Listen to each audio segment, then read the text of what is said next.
Okay.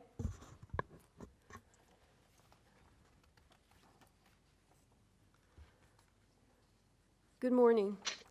Due to the COVID-19, Committee of Adjustment virtual public hearings are being conducted via WebEx webinar, an online digital platform, and will be live streamed on the Toronto City Planning YouTube channel.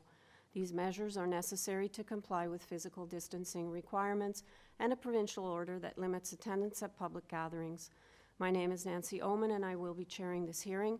Panel members participating via WebEx webinar and who can be seen and heard are Carl Nipfel, Lisa Valentini, Joanne Hayes, and Aaron Chang. City staff will be assisting us throughout this virtual public hearing, including moderating the WebEx webinar platform. Participants who have registered in advance will be connected to this virtual hearing and will be muted automatically upon entry. When your item is called, each participant will be unmuted by the moderator, one person at a time. Please mute your devices until you are called on to speak. You can follow the hearing by watching on YouTube. Committee of Adjustment is running a pilot test during this morning's session to offer attendees the option to appear by video. Attendees who registered in advance to attend by video will be temporarily upgraded to panelist when their item is discussed. During this time, your camera will be enabled. You will only be visible during your allotted 5-minute speaking time. At all other times, your video will be disabled and you will be placed as an attendee. Committee of Adjustment staff can share presentations received within the written submission deadline. Members of the public and applicants are not permitted to use share screen or any other panelist controls during a video appearance. If you fail to respect this instruction, the host will remove you from the panelist role. We acknowledge that the land we are meeting on is the traditional territory of many nations, including the Mississaugas of the Credit, the Anishinaabe, the Chippewa, the Haudenosaunee, and the Wendat peoples, and it is now home to many diverse First Nations, Inuit, and Métis peoples. We also acknowledge that Toronto is covered by Treaty 13 with the Mississaugas of the Credit. In accordance with Sections 45 and 53 of the Planning Act 1990 as amended, this meeting of the Committee of Adjustment for the City of Toronto is called to order. The Committee of Adjustment considers applications for variances from the provisions of the zoning bylaw that apply to the property, permission to extend or alter lawful non-conforming uses, and consent to sever property to create new lots. Anyone who wants to receive a copy of the committee's decision for an application must submit a written request by email to the general email address for the Committee of Adjustment, Toronto and East York District Office. Please include your name, address, and an email address. All Committee of Adjustment and TLAB notifications and appeal updates will be sent by email only. If you do not agree with the decision of the committee, decisions may be appealed to the Toronto Local Appeal Body, known as TLAB, or in some limited circumstances to the Ontario Land Tribunal. Appeal instructions will be set out at the bottom of the committee's decision. I will call items in the order listed on the agenda. Where an application is uncontested, the agent or applicant may proceed with their presentation if desired, and when the committee does not require a presentation, applicants are to advise the chair should they wish to speak to the committee. The committee may ask questions and/or take the matter into committee for a decision. Each speaker, including the applicant or agent, will be given a maximum of 5 minutes to address the committee. I will comment when you are reaching the 5-minute mark. When addressing the committee, please speak slowly and clearly state your name and address. Please confine your remarks to the matters outlined in the application. Where required, the applicant or agent will proceed first with the presentation of the application. Then, individuals either in support or opposed to the application will be invited to speak. Committee members may ask questions of each speaker after they have completed their presentation. When all speakers are finished, the applicant or agent will be unmuted and will have an opportunity to rebut only those issues that were raised by the speakers. This will mark the end of the discussion and the application will be taken into committee for a decision. Please note, the committee may not entertain revisions to proposals at the hearing today. The committee may decide to defer the application if substantially revised to ensure that the revised application is accurate and that all those entitled to notice are informed of the changes. Madam Deputy Secretary Treasurer, have the minutes of the last Committee of Adjustment public hearing been confirmed by the members? Good morning, Madam Chair.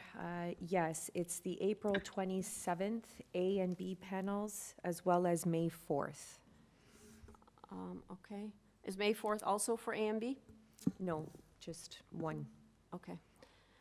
Okay, panel members, I'll need a motion to confirm the minutes. We can do them all at once, I think. So Yes. that's April 27th for both panel A and B, and May 4th. And Mr. Nipfel, were you moving a motion to adopt? Yes, I am, Madam Chair. Okay, so Carl moves to adopt, seconded by Ms. Hayes. All in favor? Okay, that carries. All right. Are there any declarations of interest this morning from anybody? Mr. Nipfel? Yes, Madam Chairman, I have a declaration on, I believe it's number 20, 107 Lankin. I own property close by. Okay. Did I see your hand up, Ms. Hayes? Yes, I declare an interest on item number 2 because I know one of the neighbors.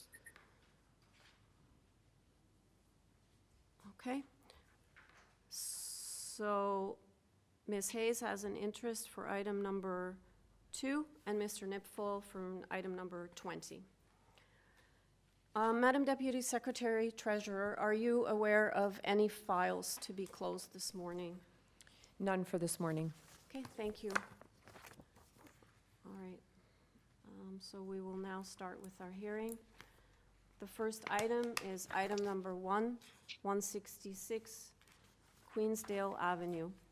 We have before us a copy of the plan of survey, site plan, floor plans, and elevations, copy of a revised site plan, tree site plan, and 4 photographs of trees, email correspondence with the application technician, pre-circulation waiver, and presentation materials from Ms. Evangelista, the agent. We have a staff report from community planning. They are asking for refusal. We have forestry asking for conditions number 2 and 3. We have correspondence expressing concern from 163 and 165 Queensdale. And we have correspondence in opposition, 17 letters from residents on Queensdale, Salmon Avenue, and let's see here. Yep, so it's residents on Queensdale and Salmon Avenue. All right, and I believe the opposition was concerned about loss of parking and the garage height, noise and dust from construction, which the committee does not deal with, as well as drainage, which is also out of the committee's purview. And I believe 812 Coxwell removed support. Okay, so do I have the agent on the line?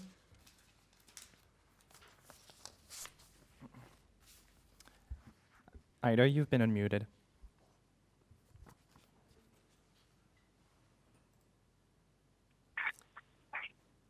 Good morning. Hi, Ida. Hello. Oh, good morning. Hi. Hi. Good morning, Madam Chair, members. Hi, just give me 1 second. Do you have the opposition? Absolutely. Yeah. Okay, we do have one opposition speaker, so if you can identify yourself, and then we'll start the clock, and you'll have 5 minutes. Okay. So bear with me for 1 second. Yeah, no I'm worries. having some technical difficulties here. Welcome to the club. Great way to start the day. Yep.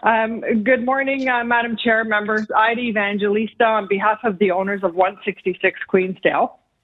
I did submit a package which outlines what our variances are for this particular application. What we currently have is a single detached dwelling, which is located, it's the first house in from Coxwell, and it's directly behind 2-story homes. So I did go through the letters of opposition, and I just want to go over the application in its entirety. So the variances that we have, we are asking for additional height. The height in this area is 8.5 meters, and to have a 2-story home with 8.5 meters was, arduous at best. So our side yard setbacks, we have increased our side yard setbacks because currently our side yards are 0.32 and we've increased them to 0.63.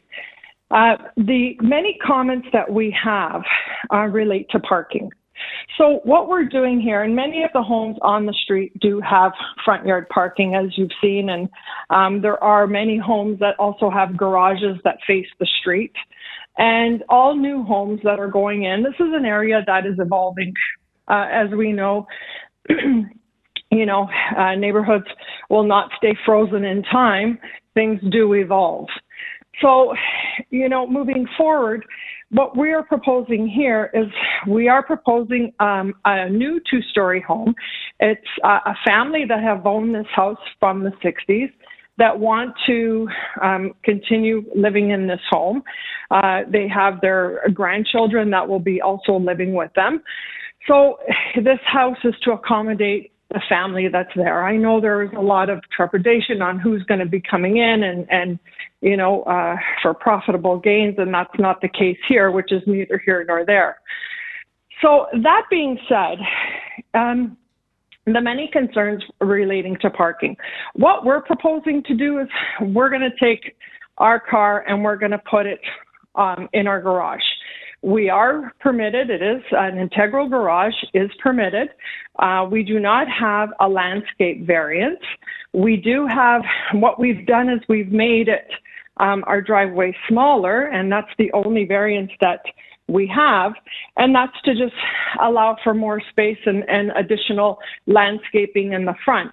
However, the car does fit in the garage. So what we're proposing here is, albeit slightly different, and I know 30 seconds remaining. Uncharacteristic to the property, to the area.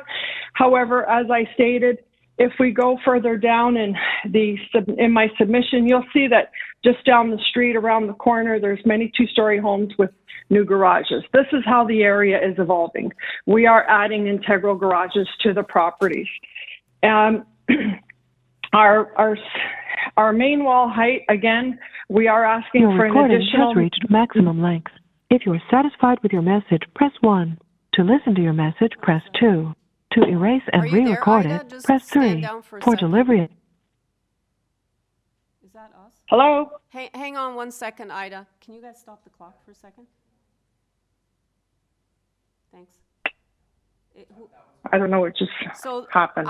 I'm just going to give it over to staff here. I'm not really sure what's happening, but we're getting like a phone message or something. Yeah, Ida, you were Yeah. connected through two different calls, so I think it should be fixed now. Okay. Yeah, because I did sign in, but then I think you guys called me. Yes, exactly. Maybe you're right. Yeah, I think that's what happened. Okay, so we're going to restart the clock, and I'll give you an extra 20 seconds or so for the whatever was happening. Okay. Okay, go ahead. Okay.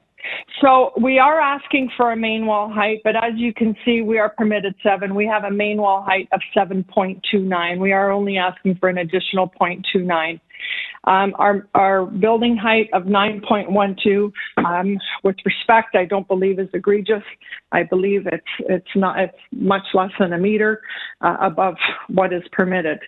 So in closing, as I mentioned, this is a single detached dwelling. It's the one right in from Coxwell. It's directly behind many two-story homes, and there are all two-story homes in the neighborhood, just stylistically different. The area is evolving, and as I said, physical change will occur over time. It's just a natural evolution. So with what we're proposing here at this property at 166, I don't believe, and with respect, I don't believe that this will not conform or live harmoniously with other homes in the neighborhood. What we're proposing to do is just take our parking spot from in front of our house or down the street and put it in the garage. So with respect, I submit that what we're proposing will fit in the neighborhood and live harmoniously with other homes in the neighborhood. Okay, panel members, are you able to hold your questions till after the opposition speaks? Great, thanks. Okay, Ida, we'll have you back after we hear from the opposition.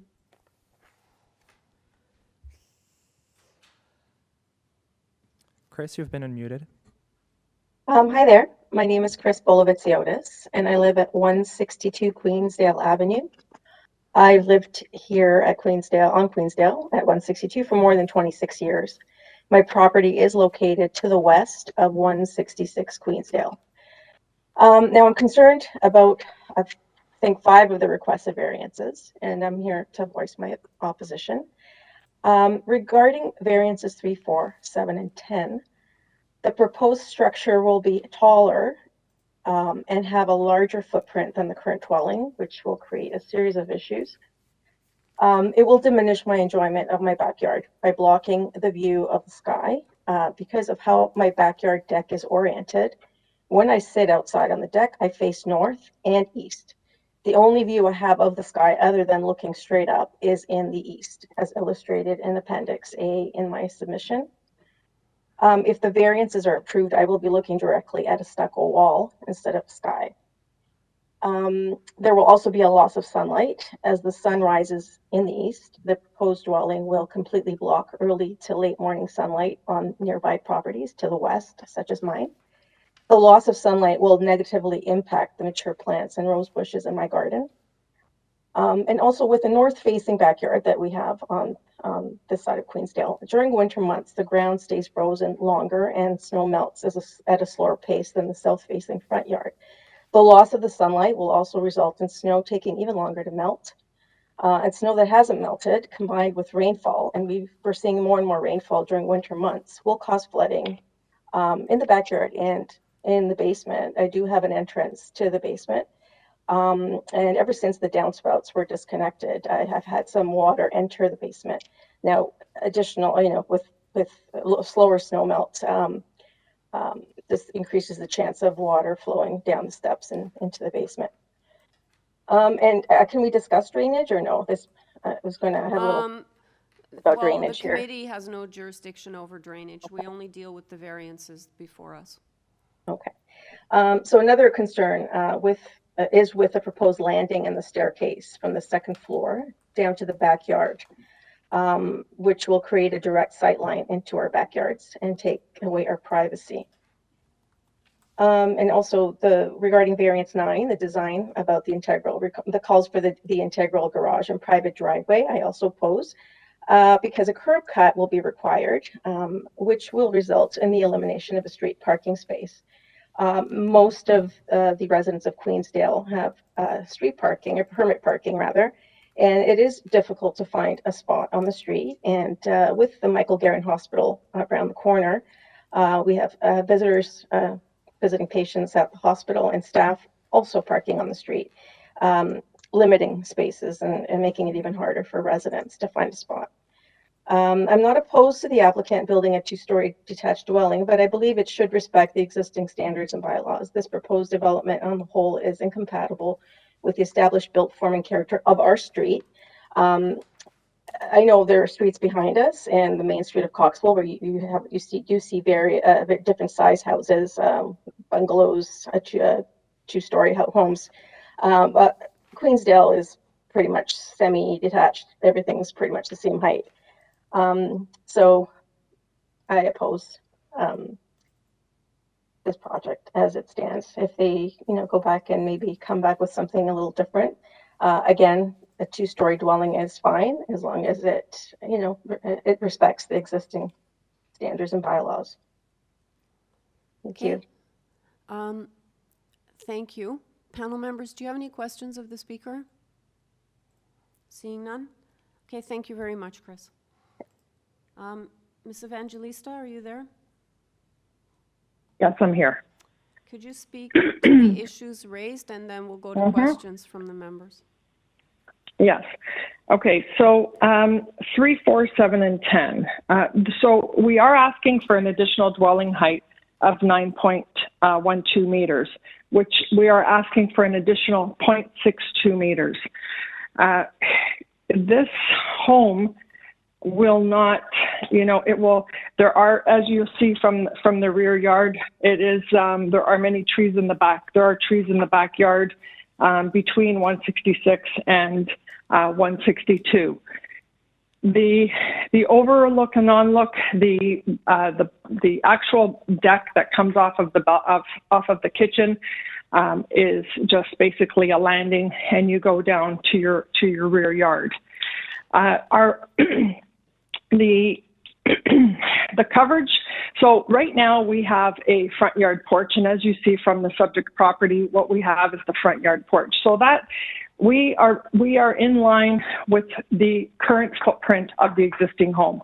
We are going very slightly longer. We're going to where we have a pop out at the rear of the building, and that will be the full footprint. However, the front yard porch is existing. We're making it smaller, and which, you know, to also allow for additional landscape in the area. The parking that we are asking for will strictly take one parking spot off of the street and into our garage. It doesn't affect any other variances. As I stated, our interior space of our garage is small. The variance relates to the space of our parking, which we've made slightly smaller so that we can have additional landscape. There are 92 to 95 homes on the street that have front yard parking. So this would be comparable to, you know, other homes on the neighborhood. I understand there are homes in the neighborhood, but perhaps you know, the neighborhood can speak to their local counselor, because one of the comments, and many of the comments, were that people from the hospital are parking on their street. So perhaps maybe there's another way of getting around that. But I don't believe that the owners of 166 should be penalized for that. As I stated, integral garages are permitted in the neighborhood, are permitted. And that's what we're proposing. It doesn't affect any other variances. Or doesn't pose any variances relating to this particular parking spot. And with this, Madam Chair, members, I strongly submit that what we're proposing is just a natural view of evolution in this neighborhood. And you, as you see from photos that I've submitted, you know, as we move forward, homes are being built with integral garages. Okay, thank you very much. Panel members, do you have any questions for Ms. Evangelista? Mr. Nipfel and then Ms. Hayes. Yes, Ms. Evangelista, I wonder if you could clarify something for me. In the material that I have, I don't have a rendering of where the existing front yard parking space is. You refer to a front yard parking space on the property. And it there. Now that's what you're proposing with the driveway and the integral garage, but many of the objectors are responding to the fact that this proposal will result in a loss of parking on the street, which I don't understand. If you've already got front yard parking space, then presumably you've got a curb cut that leads to that parking space. And if you're exchanging the front yard parking for an integral parking garage, I'm lost on how that affects the ability or the capacity to provide for parking on the street. Have I missed something? Can you clarify my confusion on that? Yeah, through you, Madam Chair, Member Nipfel. So we currently do have a mutual drive. We don't have an actual front yard parking space. We do have a mutual drive that leads us to the property, and perhaps that clarifies so your comment. That's where the parking is, on the mutual drive to the west of the house? Correct. Okay, thank you. That does make sense. Thanks very much. Okay, Ms. Hayes. Thank you. I didn't hear you speak at all to the lot coverage issue and whether or not that's common in the area. And is the height request due to ceiling heights above 8 feet? Is that what we're speaking about?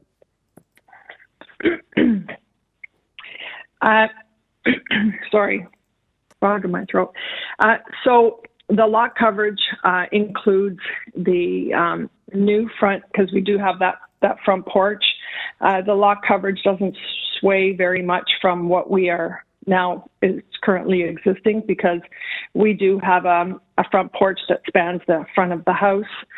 So that does include the front porch. It also includes that landing off the rear of the property, and that's what's bringing up the coverage for the area. But you're saying it's existing or not existing, Jason, basically. Right. So our current, if we look at the survey, we'll see the current home. Actually, the current home has basically very minimal side yard setbacks. And what we're proposing is we're bringing in the house 0.63 from the 0.32, but because we have our front porch at the front and we have the walk down, so that contributes to it, and also the walkout from the back contributes to it. But the actual footprint of the house is more or less the same, other than we've squared it off.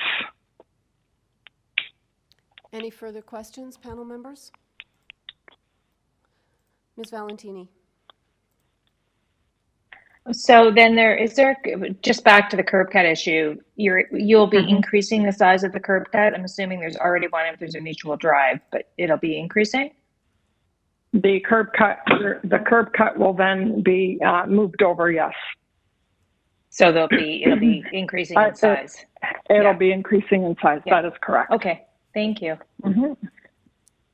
Any further questions, panel members? Seeing none? All right. Let's take it into committee then.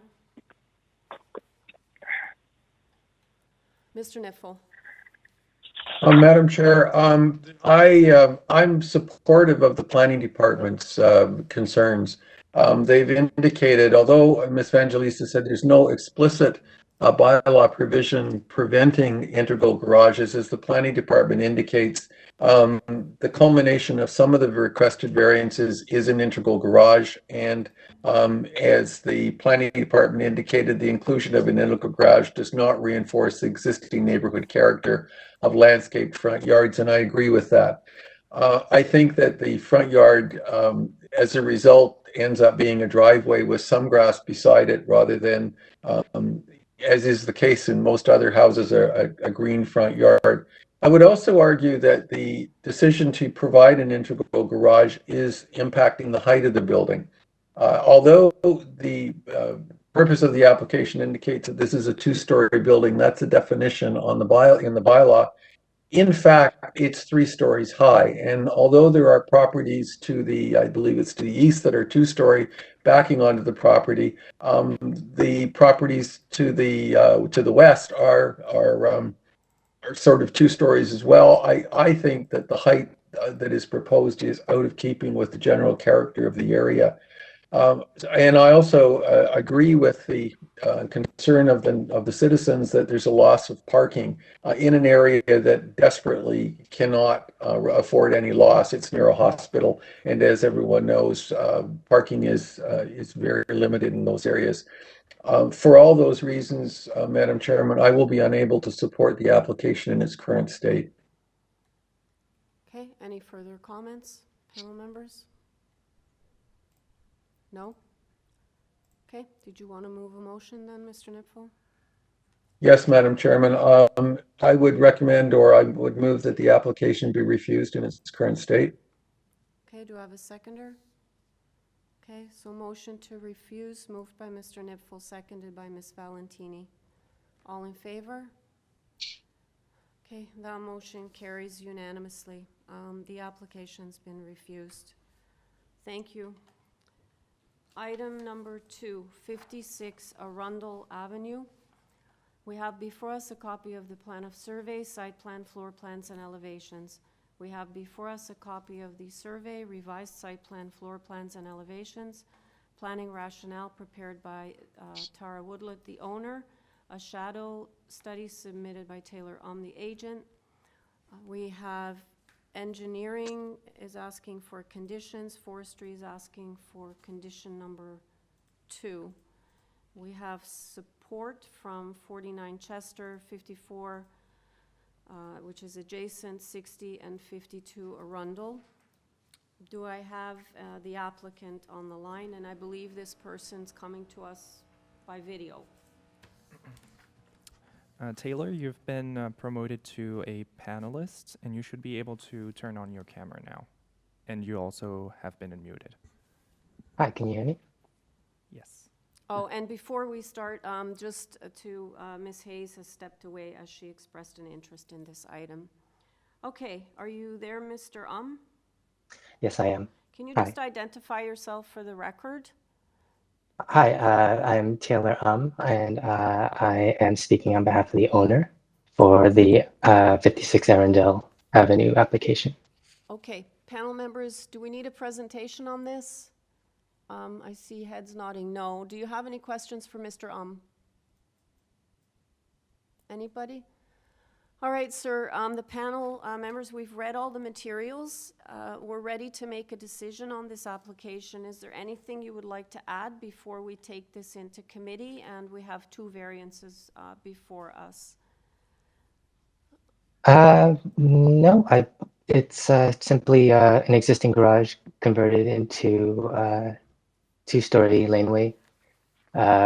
We just wanted to align our frontages with our direct neighbors, which was the first variance. And just for the second variance with the penetration, we did solar studies, but we wanted a softer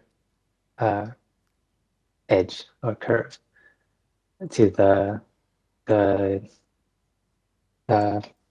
facing our unit. And our solar studies showed that the impact was very marginal. That's about it. Okay, thank you. All right, panel members, let's take it into committee for a decision then. Ms. Valentini.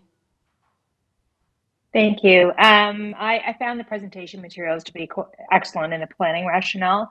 It was very clear, and for me, it was convincing. It convinced me that this is in keeping with, especially in terms of the landscape and the existing setback for the garages. That was sort of one of my concerns, but I see now that they're looking to align it with existing garages adjacent as well. I often get concerned when I see an issue with respect to the penetration of the 45-degree angular plane, but in this case, the fact that it's a rounded facade and it softens it, I have no concerns with this. So I'm in support of the application. I'm happy to bring a motion. I'm not sure if any of my colleagues want to have any further comments. I'd like to bring a motion forward for approval of the application. It would be subject to the conditions set out in the development engineering memo and urban forestry condition number 2. Okay, do I have a seconder, Mr. Chang? All right, so motion to approve, including the conditions outlined by Ms. Valentini, and that motion is seconded by Mr. Chang. All in favor? That carries unanimously. Thank you. Item number 3, 176 Rosethorn Avenue. We have before us a copy of the plan of survey, site plan, floor plans, and elevations, and forestry is asking for condition number 1. Do I have the agent on the line? Nelson, you've been unmuted. Mr. Espinola, are you there? Yes, very good morning, Madam Chair and members of the committee. Yes, I'm here, Nelson Espinola as the agent for this application. Okay. Yeah, good morning to you also. I see the owners are listed, but you're speaking on their behalf, correct? Yes, I am, yeah. Okay. Panel members, do we need a presentation on this? No? Okay. Do you have any questions for Mr. Espinola? Mr. Niffel. Yes, Mr. Espinola, the one variance that I have some difficulty with is number 4, the minimum amount of soft landscaping in the front yard. You're requesting 10%, although the bylaw requires 75%. Is 10% or close to that the current condition? Yes, presently all we're reducing the area of the existing landscaped area by approximately 2.3 square meters. For the most part, it's an existing condition. Is there any way that you can increase the amount of soft landscaping in the front yard? Like I said, we're just reducing the existing landscaped area by a bit of the front stairs that we're creating to access the basement. The rest is all existing. So is any of the paving that you have in the front yard new, or is it all all the paving that currently that you have on the site plan is existing paving? Is that correct? It is, yes.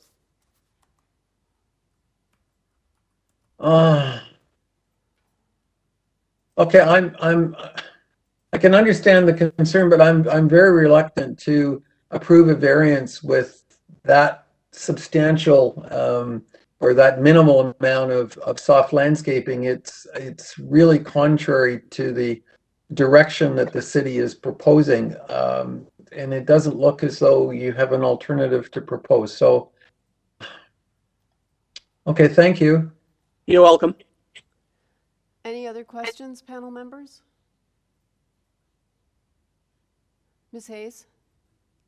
Just on my colleague's point, so is there going to be two entrances to the lot from the sidewalk? One for the secondary unit and one for the main house? That's correct. Presently, there is an access from the side of the building, and that access is paved. So the only area that we're reducing in terms of landscaping is like I mentioned, 2.3 square meters for the basement walkout. So you're not redoing any of the paving stones or anything as part of the build of that front yard walkout?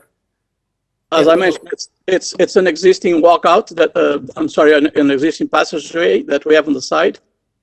And we're is it all paved now, or is it grass? It is. No, it is paved. Yes. Thank you. So it's just that little portion of the stair at the front.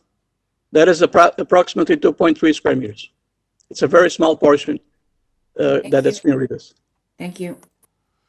Any other questions? Mr. Chang?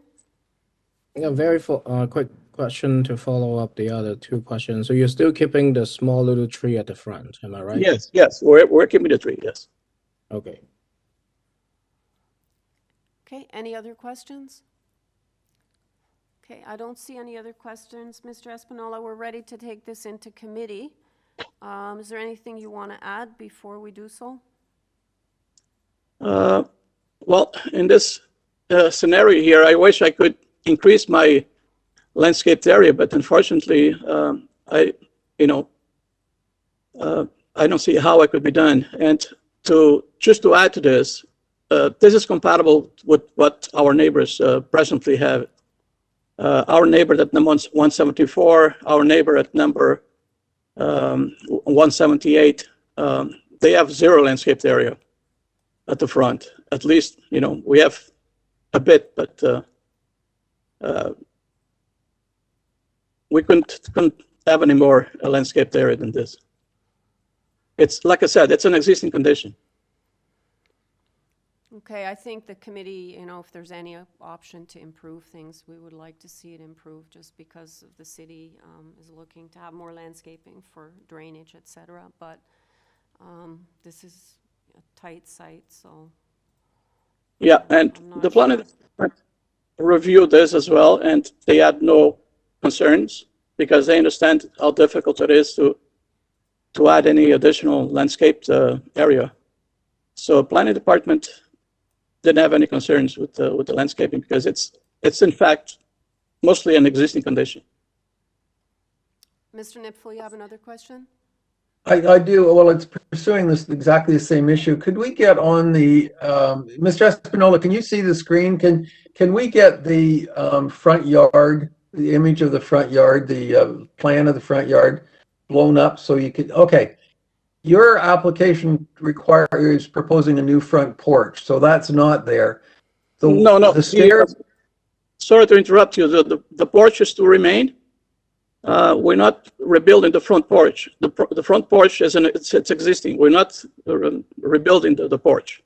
Okay. Now there's stairs going up to that porch, and then there's a walkway, and then there's stairs to the side. You mentioned that most of that paving is already in existence, but some of it you're adding some. Where is the area that you're adding? It's just the basement walkout that we're adding. That's it. The porch, the existing porch, the roof stays the way it is. The porch presently goes full width of the house. So the walkway that connects to the walkout from the basement, it's already there as well. It's just the stairs up from the basement that you're constructing. Exactly. That's what I'm trying to explain. Yeah. So it's behind the tree. That's where it is. Right? That's correct. Mhm. Okay, thanks. Thank you. Okay, if there are no questions, we'll take it into committee. Ms. Hayes. Although the landscaping situation is less than ideal, and I think there may be opportunities to improve that through design. However, having said that, looking at the representative front yard landscaping on that street, there are many, although they wouldn't certainly be compliant, that are not at all, they're almost fully paved. And there are some that are also not fully paved, but have very, very small landscape areas in the front. Having said that, I think that the variance is being requested on whole, given the context of what exists in the neighborhood, I believe I can support. And if my colleagues have no further comment, I'd be prepared to move a motion to approve the variances. And I'd like to put in a condition that any new hard surfaces be permeable pavers.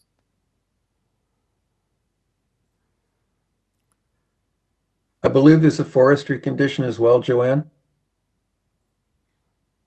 Yeah, number 1. Thanks, Carl. Forestry number 1.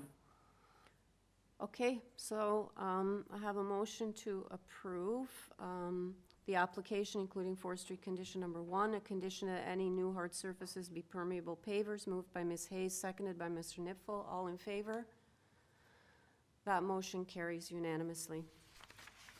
Thank you. Thanks. Okay, can we do, Madam, 4 and 5 together? Yeah? Okay, great. All right, the next 2 items are 55 and 53 Holmesdale Road. We have before us a copy of the survey, site plan, floor plans, and elevations. We have correspondence from the owner regarding number 53. We have presentation materials from Mr. Wong, the agent, on both 53 and 55. We have a tree protection plan from the agent related to 53, a copy of a plan of survey, revised site plan, floor plans, and elevations for number 55. We have email correspondence from Ravine and Natural Protection. I believe that they don't have any concerns, but we are looking for forestry condition number 3 for 55 Holmesdale. We have correspondence in support from number 39 Holmesdale related to both. And we have opposition to number 53 from the adjacent neighbor at 51. And I don't show any opposition speakers. So do I have the agent on the line?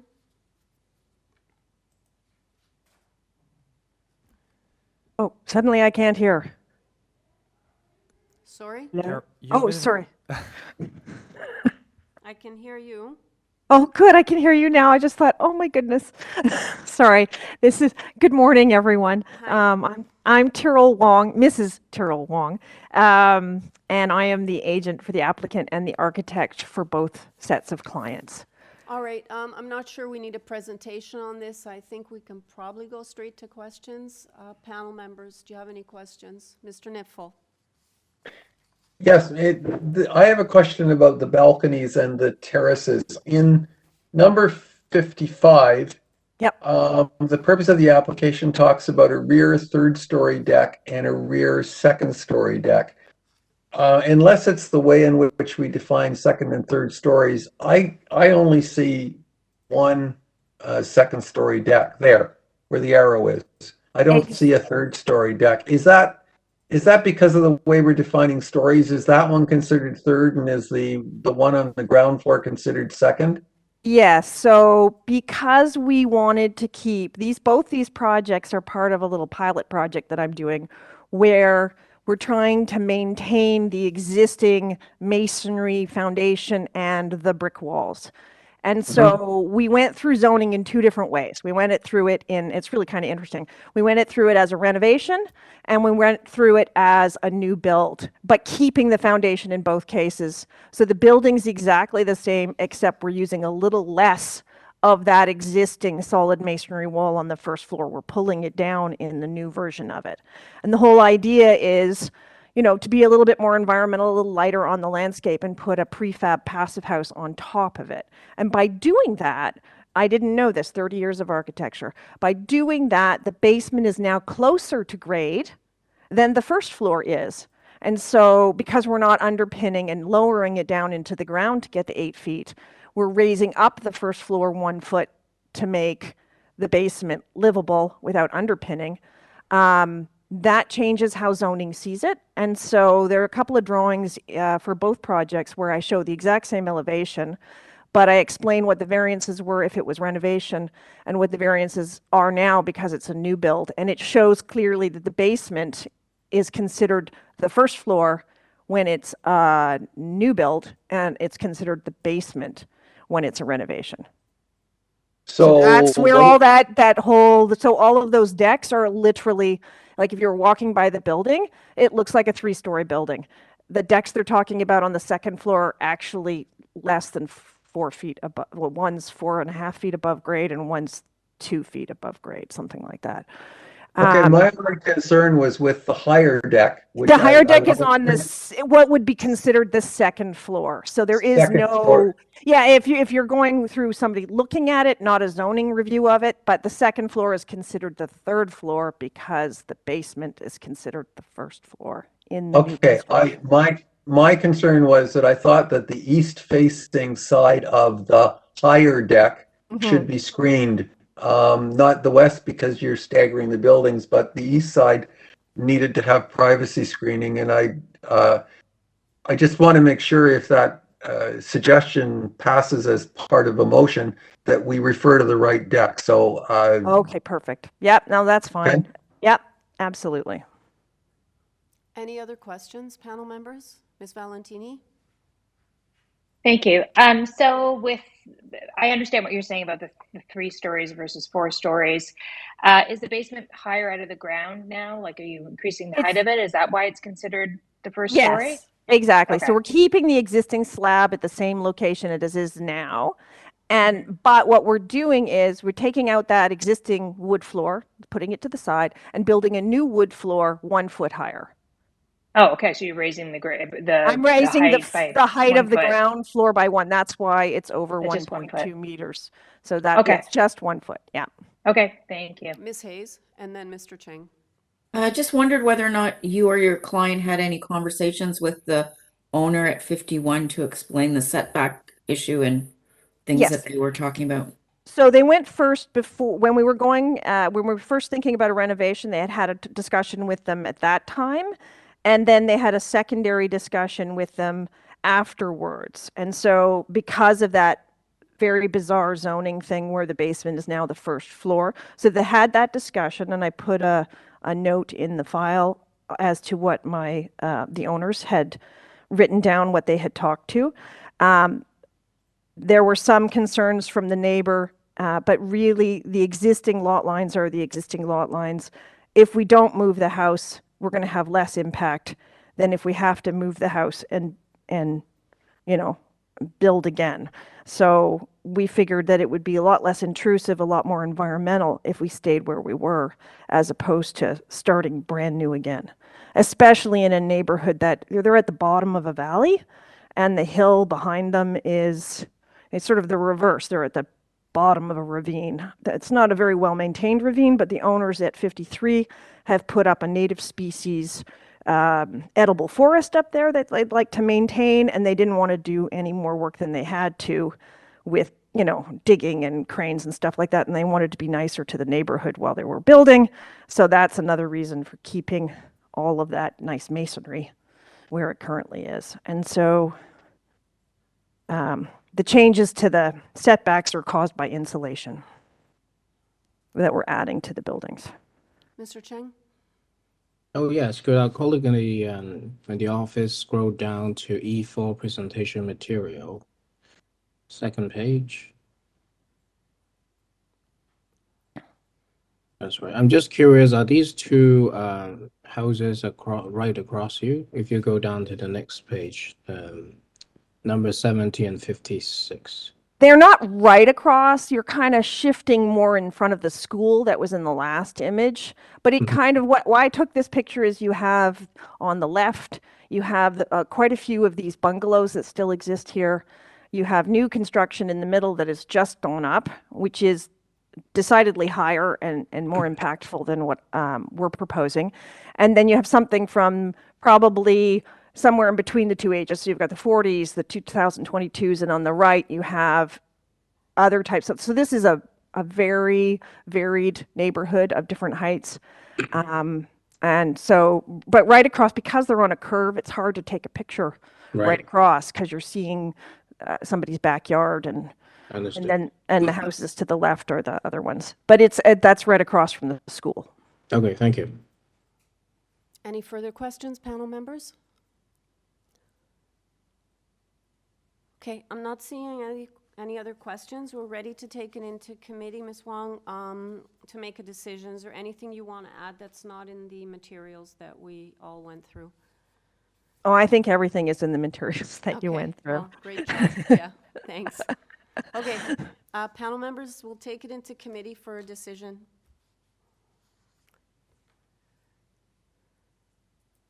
Mr. Nipfel. Madam Chairman, other than the privacy screening from the deck that's on whatever floor you want to call it, I don't have any difficulty with these applications. I think they are they're responsive to the neighborhood character. I think the solutions are interesting. The sites are somewhat more difficult than normal. So I have no difficulty, if you're going to do them one at a time, bringing forward a motion of approval for number 4, subject to forestry condition number 3, and depending on how we word it, screening the east side, providing 1.5 meter privacy screening on the east edge of the, whether we refer to it as the second or the third floor deck, the top deck. And I guess we need to agree how we're going to do that. I gather from, if we go with the purpose of the application, it's the third floor deck. Madam Deputy Secretary, is that what we should go with? Yeah? Okay, Carl, I'm seeing Madam Deputy Secretary Treasurer says yes, go with the purpose, so third floor. Okay, and do you want a motion as well for number 5? All of the same comments. I think that it's a reasonable introduction into the neighborhood, and I think it fits comfortably. And on this particular case, I would recommend a privacy screening on the east side of the covered rear balcony. And I don't know whether I have to identify that by floor or not. Is that sufficient? Yes. That's sufficient. Okay, as long as that's clear, those would be my motions. And that the number 5 is it doesn't have any other conditions. Okay, so just to make sure I got this right, so for the second one, privacy screening 1.5 on the covered rear balcony. Yeah. Okay.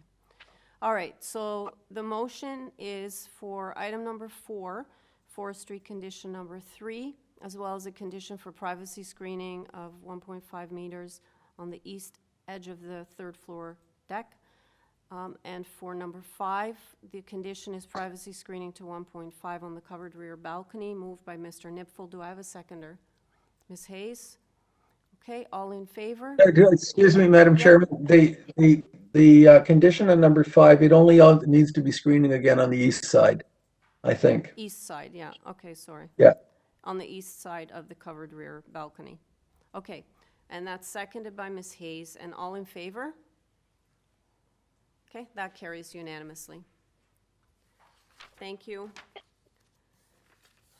Item number 6, 135 Glen Albert Drive.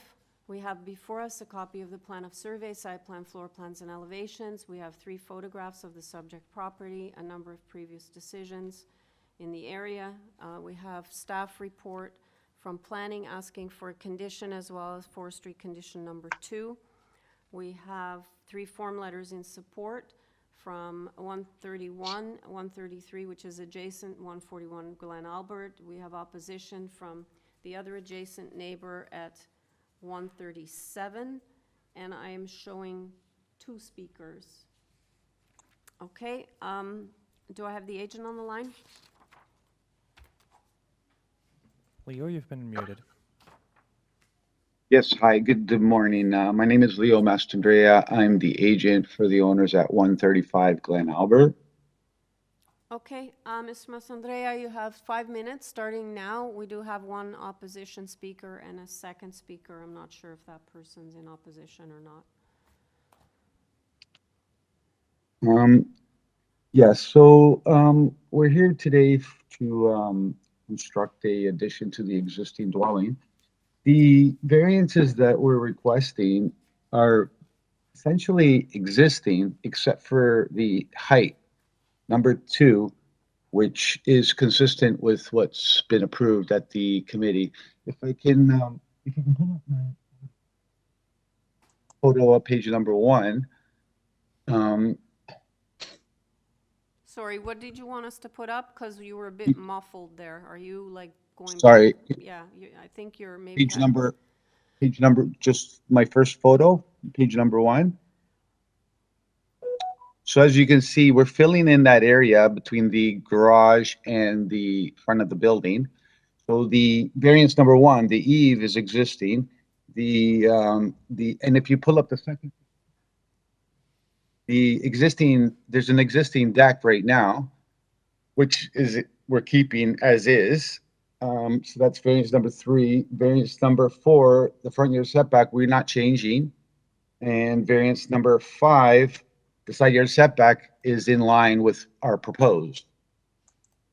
So in my submission, I feel that this does meet the forecast. And if you have any questions. Are you moving back and forth from the mic, or do you have the phone against your cheek or something? Because you're cutting in and out constantly. I don't know. It seems to be an issue with my system. Can you hear me now? I can hear you now. I think that you were finished with your presentation. Is that correct? Is that? Yes. Yeah. Okay. So we're going to hold questions till after we hear from the opposition, and then we'll have you back to rebut, and then we'll have questions if there are any from the panel members. Okay. Do we have the first speaker on the line? Helen, you've been unmuted. Oh, thank you very much. Okay, hello everyone. My name is Helen and my husband is Kit. We are the residents at 137 Glen Albert Drive. We are right next to the 135 Glen Albert dwelling. We have been living here for 4 years now, and we have chosen to move to this Woodbine Gardens neighborhood for the space and the privacy that it offered. We are a working class family, and we are not very knowledgeable with the construction and building industry. We would like to express our concerns and objection to the variances requested. These variances present an infringement to our privacy and enjoyment of our property. Our concerns are as follows. The roof eaves encroachment presents potential concerns of leakage with drainage issues from rainwater downspouts from the increased height.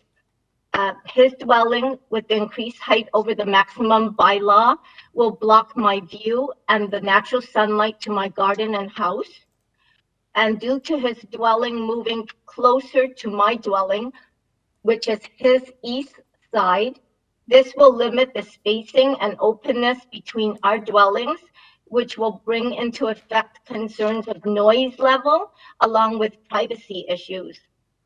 With the proposed increased height of his dwelling from their balcony on the second floor in the back of their dwelling, they are able to look into my window, which is on their east side, therefore affecting all my privacy inside the private area.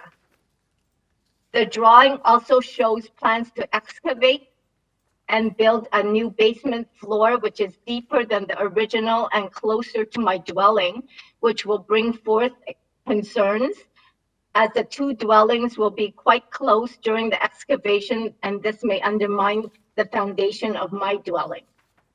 With their dwelling being the tallest, since they will go beyond the maximum height and the frontage moved forward, this will alter the consistency, scale, and spacing of the standards set by the city. I'm afraid that this impact of this inconsistency will affect the resale value of all the dwellings on the street. This is our home and lifelong biggest investment. I favor the city bylaws because they provide and allow each owner to the full enjoyment of their purchased home and land. And I am hoping the city will continue to enforce these bylaws so that everyone can continue to enjoy their established property within the boundaries set. I am asking as a resident, please do not accept these variances. I rely on the city to continue to enforce these bylaws for our continued enjoyment in our neighborhood, where issues of privacy, spacing, and scale are enforced by these established bylaws. And I want to thank you in advance for considering our objection to these variances and allowing us the time to present our concerns. Thank you very much. Panel members, do you have any questions of the speaker? No? Okay, thank you, Ms. Lau. Do you have Laurel Brown on the line? Lauren, you've been unmuted. Thank you. Good morning, all. Good morning. I'm Helen and Kit's neighbor across the road, and I'm supportive of their concerns about the variances that are being suggested. First of all, I think the closeness, bringing the houses closer together could present certain problems with regards to privacy, certainly, for, as she says, drainage, particularly, again, snow accumulation in the winter, rain, spring, and summer, and any other time could be problems. Moving the house forward, and I believe they are also proposing to have a second-story balcony front and back of the house. Moving the house forward and then putting up a balcony, all appearances would suggest that if somebody turned to the east and looked in, they could see in Helen's, if not the front window, then her second-story window. Again, privacy issues. I just think that we have had a lot of changes in the neighborhood. I've been here for the second time in my life for 10 years now, and it's my family home since they were built back in the early to late 40s. So yes, lots of changes. But I really do think that some of these should be looked at a little more closely, particularly with issues to privacy and peaceful enjoyment of their property. Thank you very much for letting me speak on their behalf, and I do object to some of these variances. Hi, Thank you. Ms. Brown, can you just confirm that your address is 138 Glen Albert Drive? Yes, it is. Mm-hmm. Okay, thank you. Any questions for the Thank you. speaker, panel members? No questions? Okay, thank you very much. Mr. Massandrea, are you there?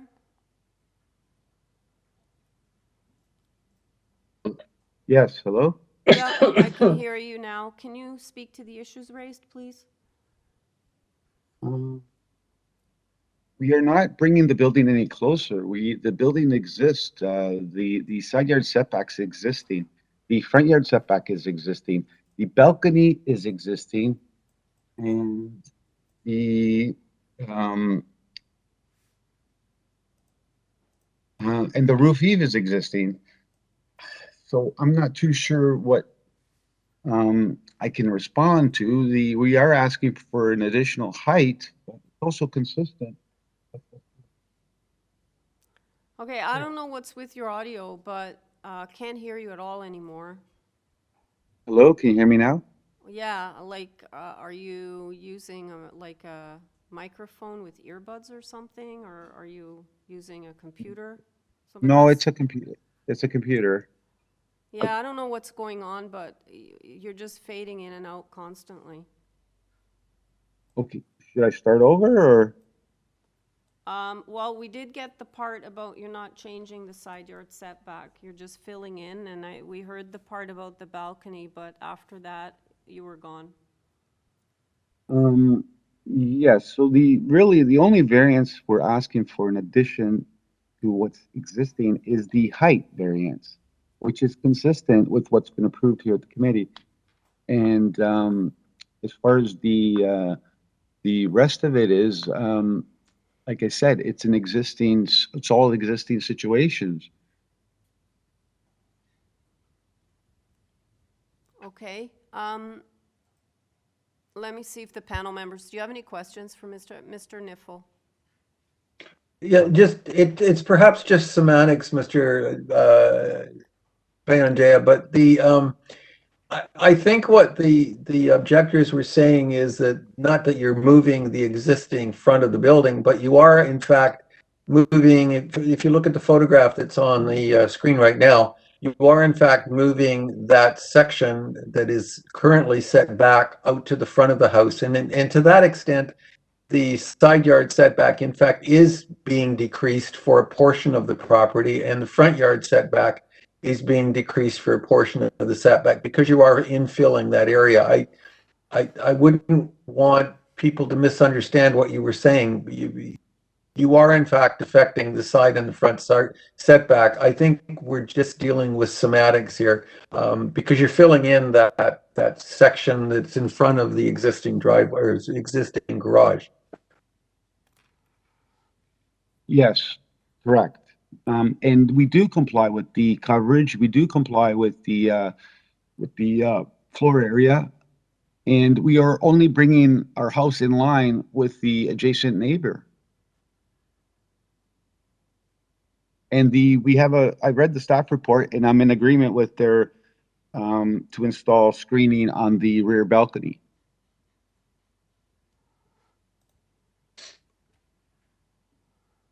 Any other Ms. Hayes? Just to speak to some of the concerns with respect to the overlook. On the front, that's a Juliet balcony, is it not? Have I read the plans correctly? Correct, it is. Okay. So there would be no ability to look into the second story front window of the neighbor. Correct. We have no windows on that side either. No, I meant from that Juliet balcony. You can't. Right. No, you can't. You can't walk. Okay. Thank you. Any further questions, panel members?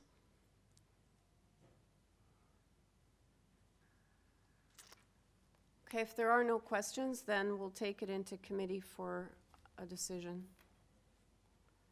Ms. Hayes. Thank you. I think what's being proposed is reasonable.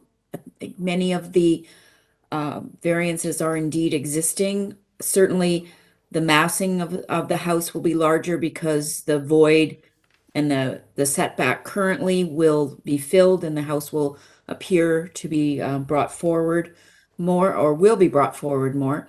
But that massing is not uncharacteristic of what exists in the neighborhood. I understand the concerns with respect to overlook and privacy noted by the neighbor. The applicant has confirmed that from the front balcony, there is no opportunity to overlook into the second story window or the first story window of the neighboring property. I think what's being requested is indeed minor and meets the four tests under the Act. And if my colleagues have no further comments, I would like to move a motion to approve the application subject to forestry condition number 2 and the condition in the planning report that screening be provided to a minimum of 1.5 meters on the east side of the rear second-story balcony. Okay, do I have a motion, seconder for that motion, Mr. Chang? All right, so a motion to approve, including the conditions outlined by Ms. Hayes, seconded by Mr. Chang. All in favor? This carries unanimously. Thank you. Item number 7, 8 Holborn Avenue. We have a copy of the plan of survey, site plan, floor plans, and elevations, a contact study from Mr. Boone, the agent, as well as a deferral request, staff report recommending refusal, and we have correspondence in opposition from someone without an address, as well as 9 Holborn Avenue. I'm showing one speaker in opposition. Do we have that person? Okay. Is the agent on the line? Yes, Madam Chair. Can you hear me? I can. If you can identify yourself and then just confirm that you are looking for a deferral because you want to respond to the planning concerns. That's correct. My name is John Boone. I'm an architect speaking on behalf of the owners, and we are seeking a deferral. Okay, just give me 1 second. I'm going to go to the person who is registered to speak. And are you there, Ms. Paquette? Yes, I am. Can you hear me? Yes, Ms. Paquette, we have a request by the agent to defer this application to another date. That means they are going to be speaking with our planning department. That's the reason for the deferral, and you would the application would be recirculated, so you would be notified of when it's coming back to committee. Are you okay with that? Yeah, sure. Okay. And I will ask that the agent also, connect with you to discuss any concerns you may have. All right, Mr. Boone?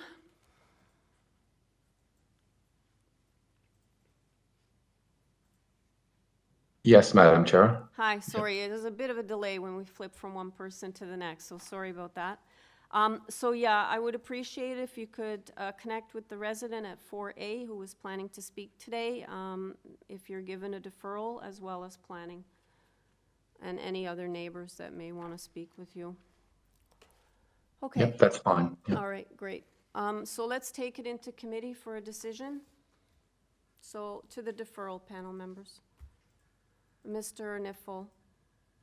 Madam Chairman, I'd like to move that this application be deferred to allow the applicant to discuss further with the planning department and with the objectors. Okay, do we need to put a time frame in there, Madam Deputy? No? Okay. All right, so that motion to defer is moved by Mr. Nipfel, seconded by Ms. Valentini. All in favor? And can you please make note that it's also to connect with the neighbor at 4A and other concerned neighbors, including the planning department, that's the reason. All right, thank you. Item number 8, 127 Ossington Avenue. We have before us a copy of the plan of survey, revised site plan, floor plans, and elevations, a covering letter from the agent. We have email correspondence from Heritage Preservation. They don't have any concerns. Forestry's asking for condition number 1, transportation's asking for condition. We have 13 form letters in support from residents on Argyle and Ossington Street. We have correspondence in support that came in our supplemental agenda from 54 Argyle Street, but then we also have opposition from 54 Argyle, so I'm not really sure if the support's from a tenant.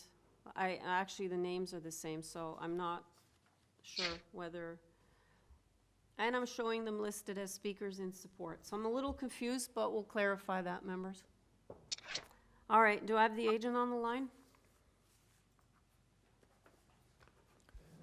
Trevor, you've been unmuted.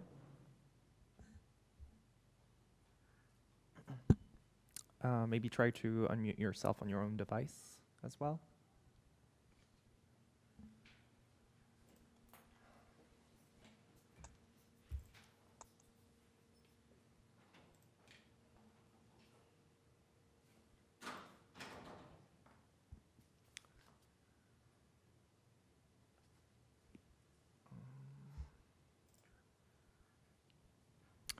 All right, I'm gonna try to give him a call. He's in attendance, but can't seem to. Okay. Do you, like, while you're calling him, is it possible for me to talk to the person here just to clarify whether they're opposing or supporting? Yeah? Hi. William, are you there? Hi there. Can you hear me? It's William French-Carl, owner and together with my spouse of 54 Argyle Street, adjacent to the applicant. Hi, while we're contacting the agent, can you please clarify, because I'm a little confused, because I read opposition from you as well as support, but I'm showing you speaking in support today, so can you clarify for us? Certainly, Madam Chair. As the deadline was approaching, we provide a letter of opposition, but we have been in discussion with the applicant during the process, and I am in support of the revised plans that the applicant has submitted. I think the revised plans are from May 11th, around the time that we were approaching that deadline. And so after we reviewed the revised plans, addressed really our concerns around noise and privacy from the proposed second floor terrace. You can see that there's an addition of a 1.5 meter high coniferous planting along the east side, which is looking onto or overlooking our property, and they've also pushed back that planting by 600 millimeters, which sort of reduces the size of the terrace a little bit and creates more distance between our property and the terrace. So with the revisions, we are in support of it, of the application. Okay, thank you very much, sir, for clarifying. Okay, do we have the agent now? Trevor, you've been unmuted on your phone.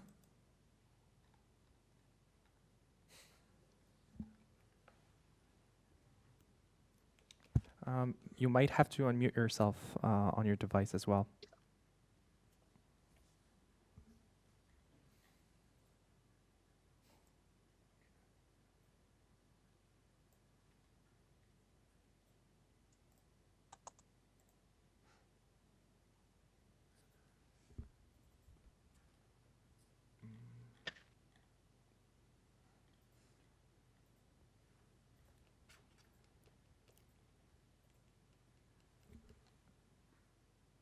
If you can try maybe to, because I do see you in the attendance on your phone. It would appear that you have left the room with your other device, so maybe if you can try to reconnect with that one.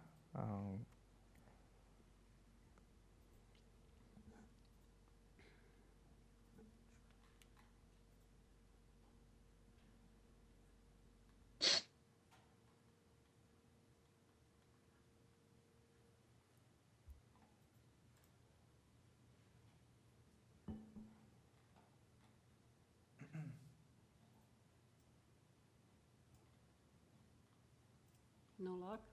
No. Well.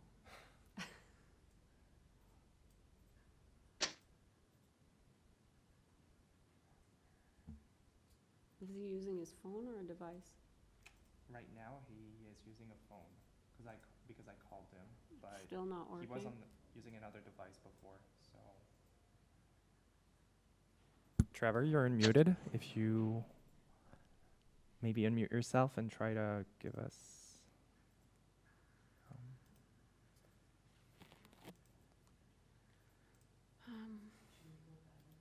Yeah, that's what I'm thinking. Sorry. To hold it down. Okay. Okay, Mr. O'Carroll, we've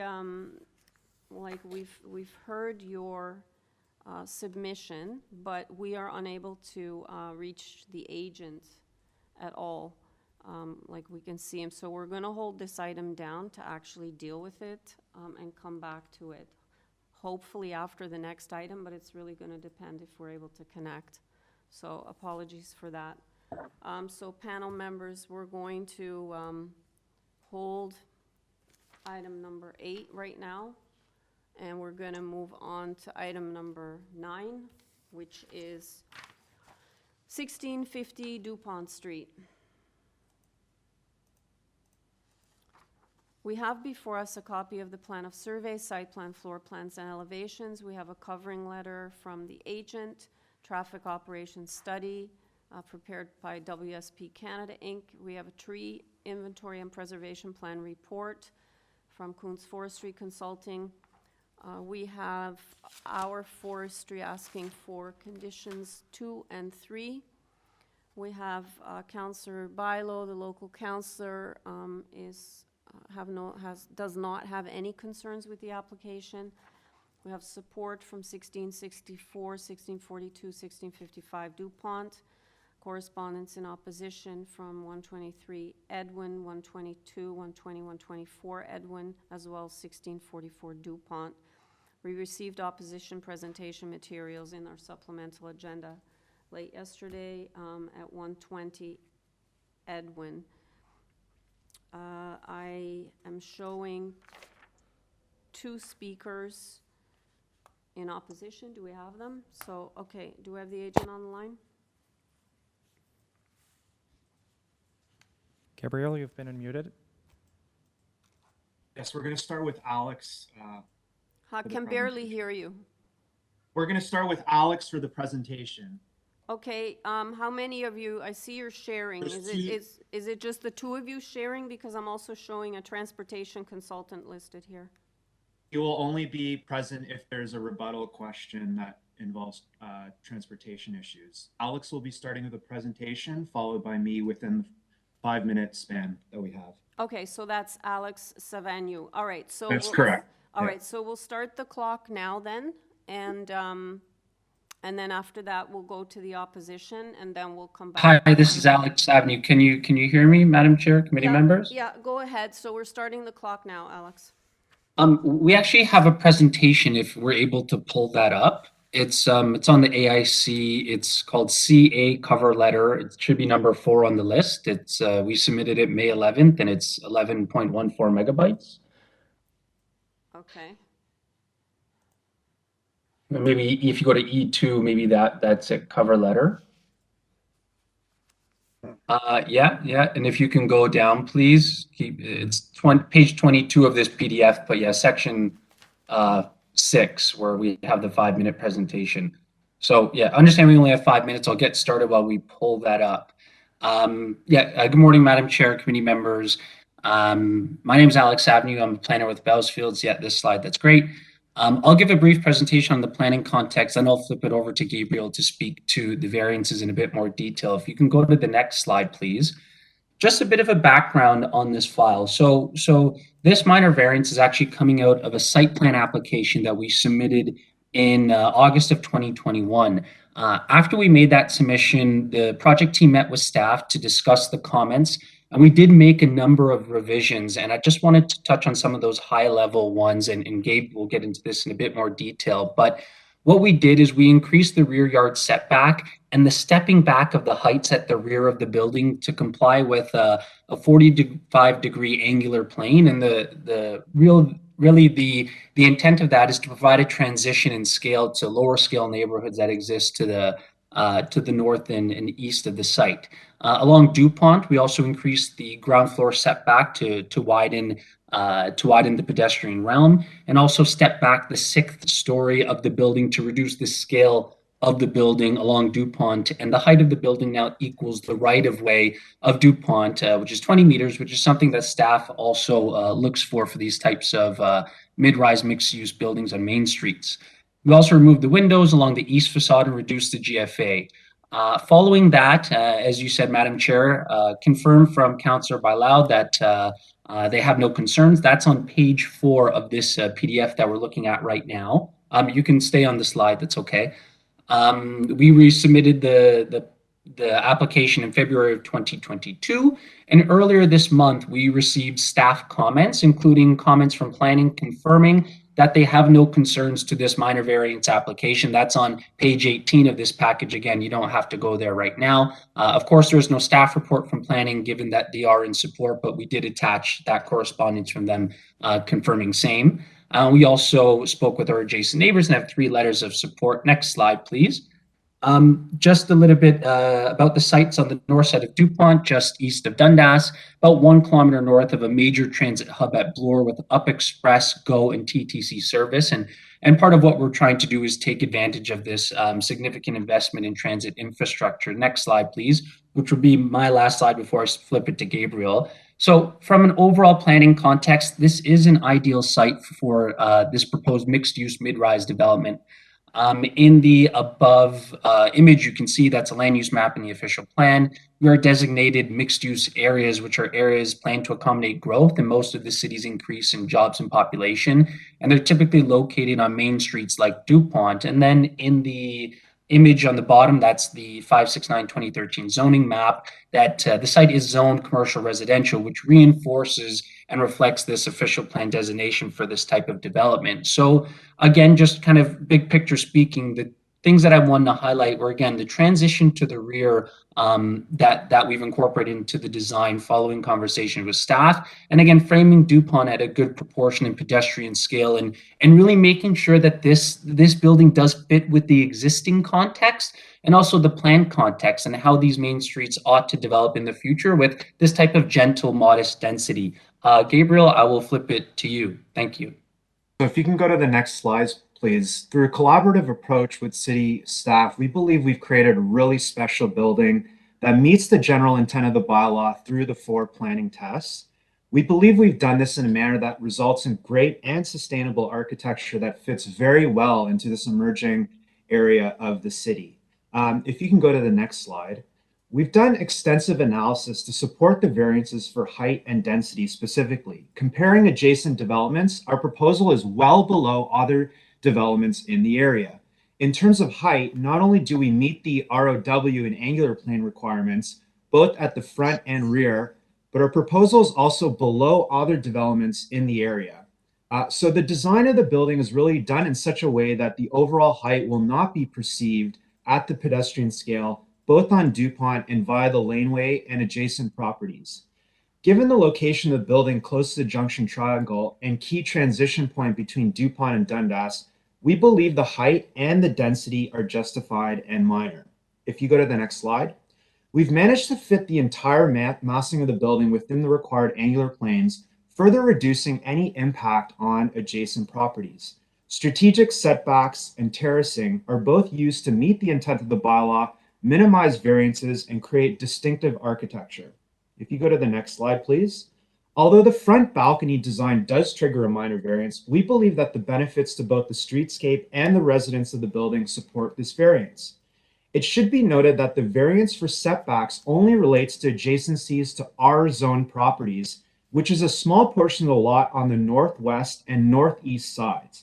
At these locations, there is a right-of-way buffer on both sides of the building between our property and adjacent properties. So we believe that the terracing at the north of the site... You're at 5.5 minutes. Can you wrap up, please? Yes. So in conclusion, we believe the minor variants do meet the 4 planning tests. We have support from planning through extensive dialogue, support from the councillors, and we have great support from neighboring properties. Thank you.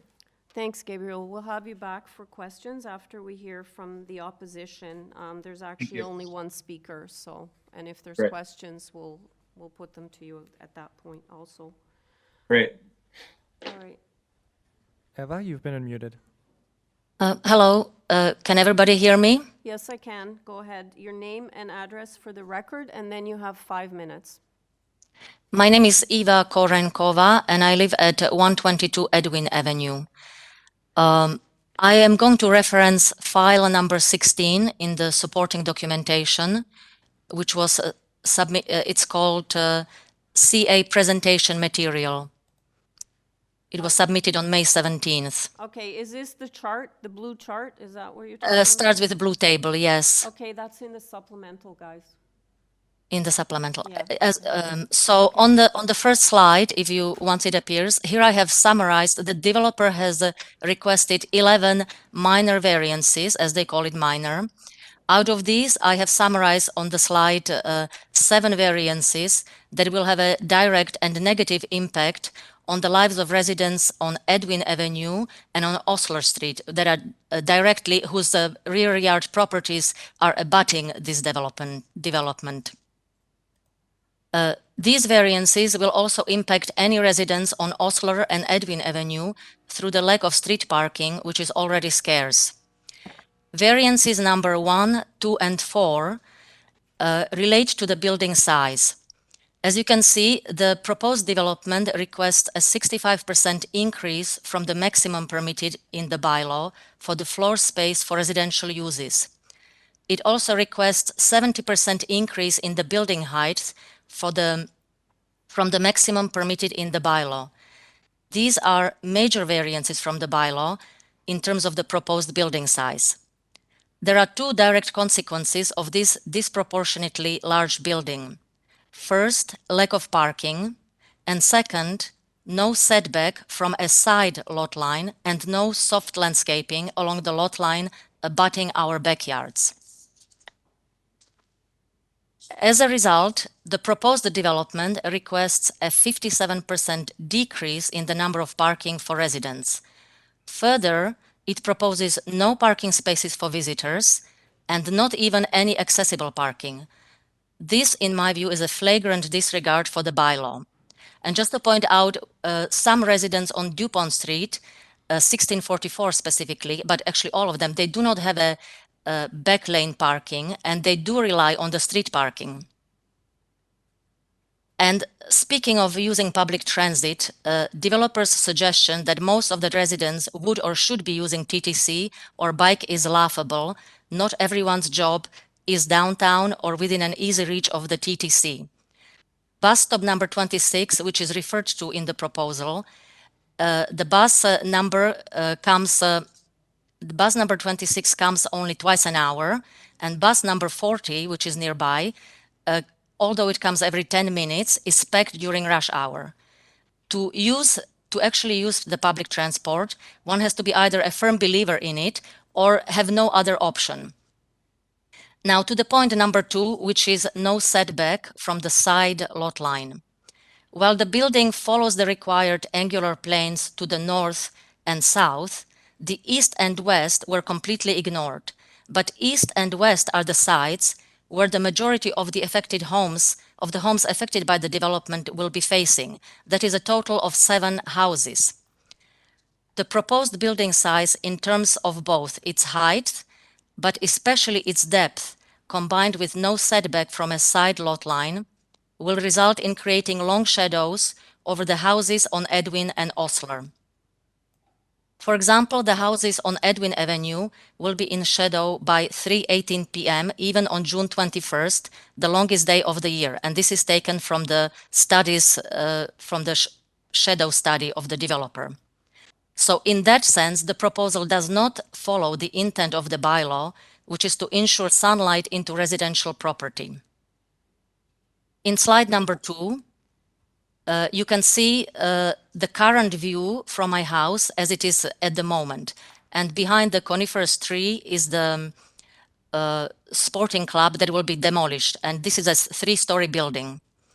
In the following slide, if the building is built as currently proposed, we will be looking at the dark metal-clad wall, 20 meters high, extending the whole depth of our block. It will block all the sunlight. We will not see a sliver of the sky, so it'll be really horrible.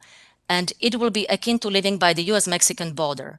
I don't believe that anyone would call this change a minor variance.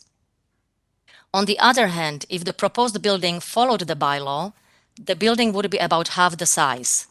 The problems with casting shadows, blocking the view, and insufficient parking for residents would be minimized, and I would welcome such development. To find an inspiration for a good development, I suggest that the architects look at 200 Anet Street, the site of the former Czechoslovak Baptist Church, or 243 Perth Avenue. In these examples, the buildings were built in proportion to the lot size and in harmony with the surroundings. Ms. Korenkova, can you wrap up, please? You're over 5 minutes. In summary, neither of the requested variances is minor. change to the bylaw, and taken together, they result in a building that is about twice the size of what would be permitted. And I very strongly oppose this development, and I urge the committee not to approve these variances. Thank you. Thank you very much. Any questions of the speaker?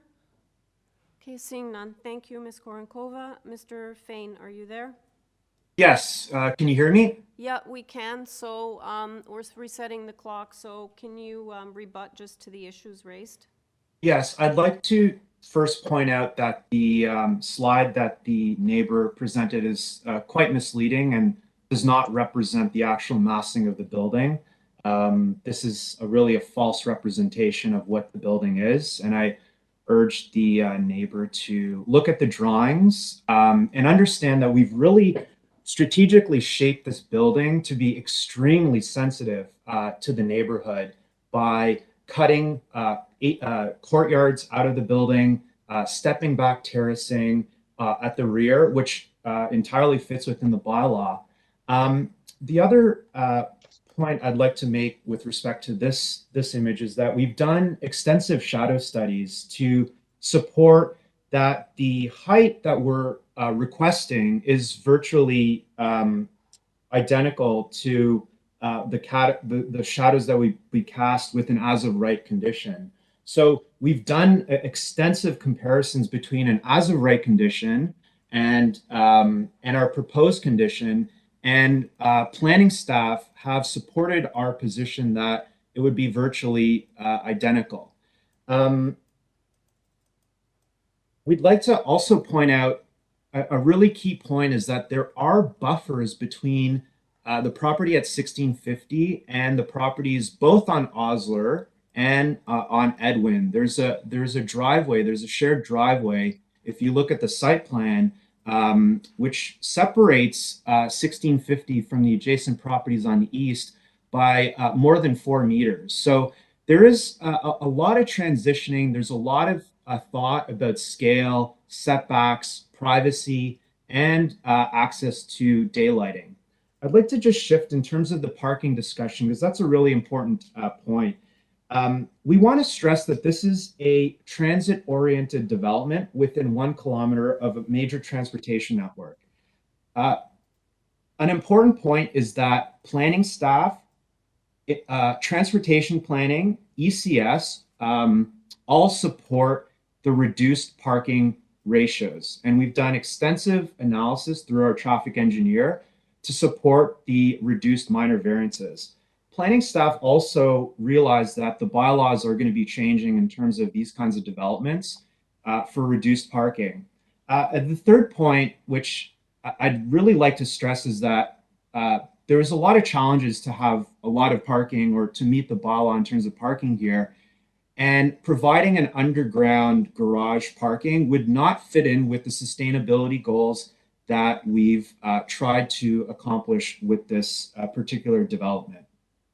So I'd like to then talk about the issue about soft landscaping in the rear, and that kind of goes hand in hand with the challenges of trying to meet some of the parking requirements, but at the same time fitting in, with the kind of existing condition already on the laneway, which there is no soft landscaping at the rear. So it's very much a kind of laneway condition at the rear. So just to summarize, I think the key point is that we have great support from planning staff. There's been extensive dialogues, and that didn't just happen overnight. That happened over a 1-year process of revisions and constant dialogue with planning staff, in addition to the local councillor, who believes that these kinds of projects, which I would argue are part of the missing middle, are really important for these kinds of mid-block sites, which are extremely challenging to develop. And I would argue that we're not very far off from what an as-of-right condition type of project would be on the site. And I think the cover letter that we prepared with the shadow studies, with analysis of the setbacks, support this fact. The idea is that we wanted to shape a building that really fits in and really integrates with the neighborhood. So it's all about how you perceive the building. You know, from the street, it looks like a 5-story building. From Dupont, and from the laneway, it really seems like a much more smaller and tightly kind of integrated building because of the setbacks and the terracing. So for this reason, I would argue that this building is a great example of the missing middle, a much needed kind of development typology in the city of Toronto, and we kindly request that the variances be approved. Great. Thank you. Panel members, do you have any questions for Mr. Fain? Mr. Niffel.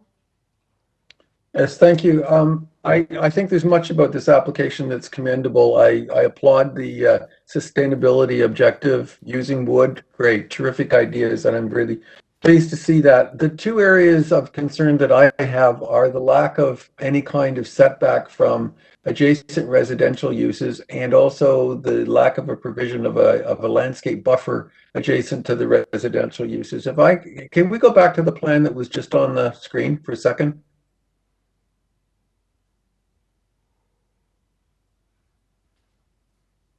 Am I correct that the residential zone is immediately to the east, and therefore that would affect this jagged property line on the right-hand side of the drawing? That's where the setback would be required if you didn't get the variance, and that's where the 1.5-meter landscape strip would also be required. Is that correct? Yes, that's correct. There's only a small portion of the site that is adjacent to the R zone. It's in that location. What actually does occur then on that property line? If I were to walk out of the backyards of those homes, what am I going to see at the property line? So that's that's the exit from our fire escape. So we're looking into various options there, including a perforated metal screen. So there would be a little bit of kind of openness to the outside. So it won't be a completely blank wall as you exit the building there on the ground floor. Well, the ground floor at the laneway is actually kind of a laneway level. It's almost like a mezzanine level. So you'd have to go to the next plan. But yeah, that side wall we're looking into a kind of perforated screen, which would make it kind of seem a little bit lighter in terms of the visual impact on neighbors. And I really do want to stress the fact that there is that driveway buffer on the side, and that mass there will only read as a 2-story mass relative to the adjacent neighbors on Edwin. You won't read the kind of 6-story massing. And I do want to point out that extensive conversations on this particular topic was had with staff, and that's why we provided the setbacks on the 6th floor. So there is a setback on the 6th floor towards the east side, which again, I do want to stress that because of the terracing, because of the buffer, because of how we're treating the cladding, I think all this kind of contributes to that effect. And also the landscaping, it's very difficult to meet the parking and the landscape. There isn't landscape currently at that location on the site. And that's why we're creating this incredible courtyard as part of the building feature to create soft landscaping as part of the site component. Oh, I applaud the courtyard. That's an excellent idea. It creates a flow through for the units. That's all wonderful. I do think what would have been helpful is a little bit more detailed drawing of what the residents would see actually looking out of their backyard, and also maybe some sections there. It's still in the design stages, but I have concern. You're removing a setback and a landscape strip, and it seems to me that what's being provided as an alternative needs to be really very successful. I don't see on your plans anything that convinces me that there is a successful solution currently available. There may be in the future, but I think that's a liability of the application. The other thing that I have a concern with is the non-provision of any accessible parking. I think that in this day and age with accessibility challenges increasing, I really do feel that you need to provide an accessible parking space, and I'm a bit disappointed to see that you're not providing any accessible parking. So there are elevations if you scroll through the drawings of that experience from Edwin. If you keep on going, and just while you're doing that, we've had a lot of discussions with transportation staff, planning staff, with respect to accessibility. We are providing accessible units. The building has to meet accessibility standards as per the OBC. If you go to the next, keep on going to the next slide. So we're meeting the requirements. So that's the experience on Osler, but it's similar to what the experience would be on Edwin. If you go to the next slide, actually, it's the experience on Edwin, the elevation on Edwin. There it is, yeah. So we've had a lot of discussions with staff about the accessibility issue, and we're working with accessibility consultants to make sure that there's sufficient we're gonna, sufficient means for accessibility through and around the building. And the parking stacker condition doesn't allow for accessible spaces. So again, we've had extensive dialogue with staff about this particular issue, and we think that we are going to make this an incredibly accessible and barrier-free project through other means. Any other questions, panel members?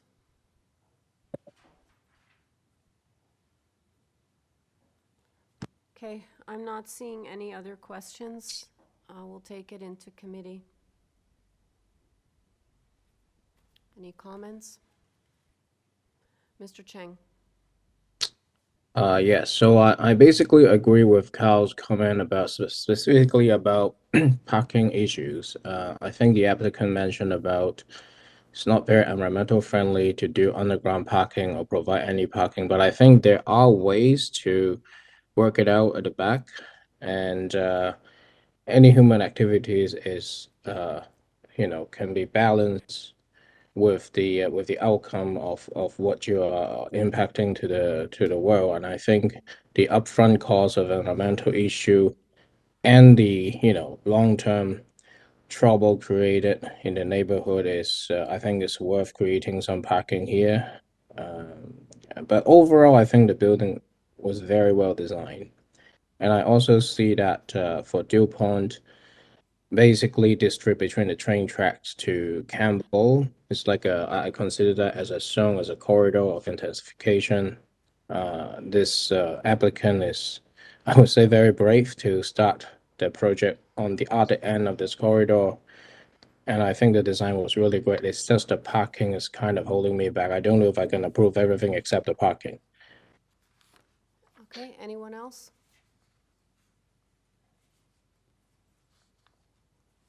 Okay, Mr. Cheng, do you want to try a motion then? Okay. Yeah, because I think you're looking at perhaps refusing number 3. Is that what your thought process is? Yes, correct.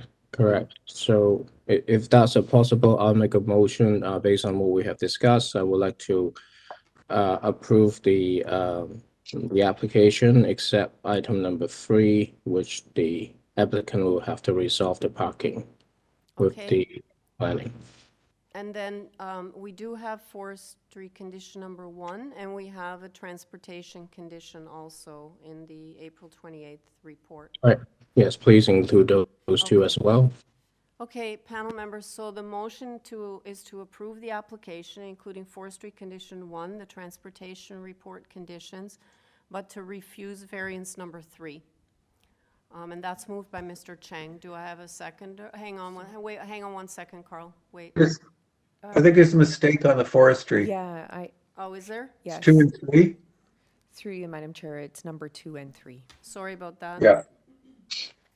Oh, you know what? I'm sorry. I'm reading number 8 still. Okay, so I'm sorry, guys. I'm going back to the one we held. So it's actually forestry condition number 2, and scratch the transportation also. That's also for number 8. Okay, so we're refusing variance number 3 and forestry conditions 2 and 3. Okay, so that's moved by Mr. Chang. And do I have a seconder for that? Mr. Nipfel? Okay, all in favor? Madam Chairman, might I also, in seconding that, I'd like to compliment the lady Eva Korenko. That was an amazing presentation she made, and I would like to congratulate her for that. Okay, all in favor of the motion? Okay, that carries unanimously. Okay, sorry about the confusion, folks. And so that's been approved, and variance number 3 has been refused. Okay, were you able to get Mr. Wallace? I think so. Okay, can we try? Okay, we're going back to number 8. Trevor, you've been unmuted. If you can try to speak and see if we can hear you. Good morning, committee and Madam Chair. Can you hear me now? Yeah, I can. Were you able to hear Mr. O'Carroll's support, which included because of the revised plans? They were okay with it because you had discussions. I was indeed. Yes, thank you very much. And apologies again. I wasn't too sure how we weren't connecting there, but I did hear the bulk of what you were saying in the discussion that. Okay, so are you aware of forestry condition number 1 and the transportation condition? Yes, we are. All right. I don't think we need a presentation or anything. Panel members, do you have any questions for Mr. Wallace? Okay, Mr. Wallace, we're actually ready to make a decision on this one. Is there anything you want to add that's not in the materials before we go into committee?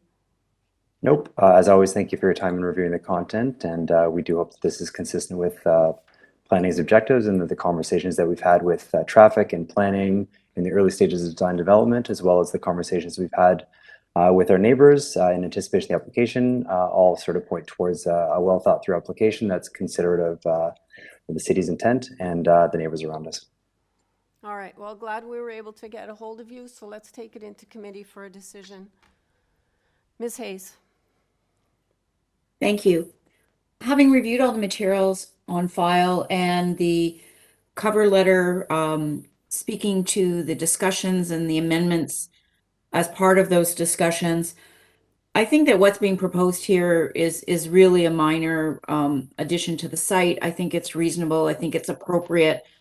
And I would move to approve the application subject to transportation condition, but I would like it to tie it to the plans dated May the 11th. Good. Okay, so do I have a seconder for that motion? Okay, Mr. Nipfel. So motion to approve, moved by Ms. Hayes, seconded by Mr. Nipfel, including forestry condition number 1, the transportation condition in the April 28th report, and to tie to plans dated 11th of May 2022. All in favor? Okay, that carries unanimously. Okay, before we go to number 10, are you folks up for a 5-minute break? Yes? Okay. All right, we'll take 5 minutes. We'll be back at 11:30, 6 minutes actually.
Okay.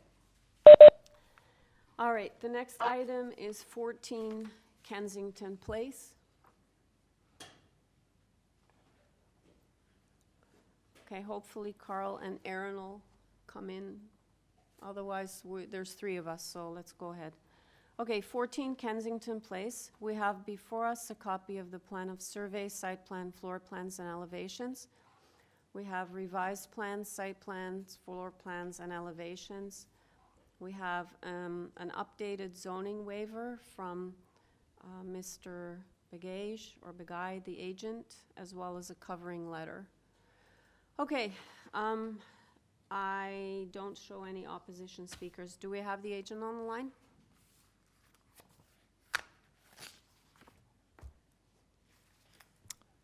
Edward, you've been unmuted.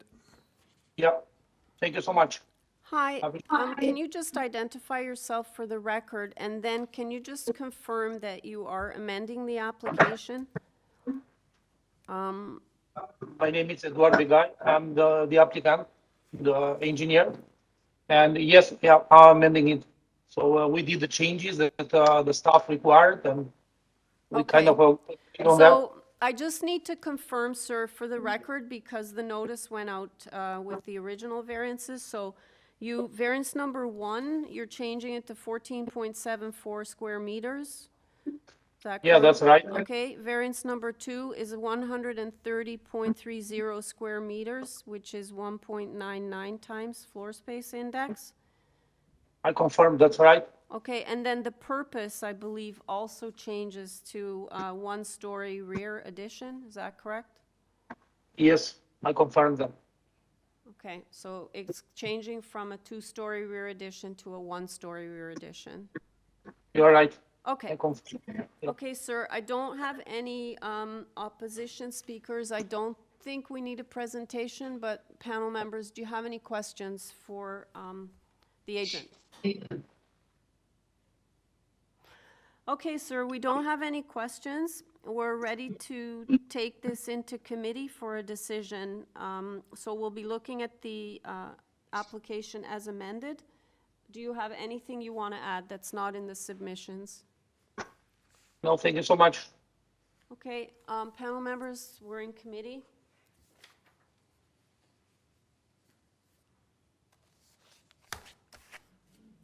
Ms. Hayes. Thank you. With the amendments being proposed, I am able to look at this application in a favorable light. Initially, as proposed, I had some concerns with some of the variances being requested. I think what's being proposed is reasonable. The existing FSI is 1.51. I think that it will result in something not being out of character. I think it meets the 4 tests. And if my colleagues have no further comments, I'd like to move a motion to approve the application as amended. No conditions. Okay, do I have a seconder? Ms. Valentini? All right, motion to approve the application as amended. The purpose is changed to 1-story.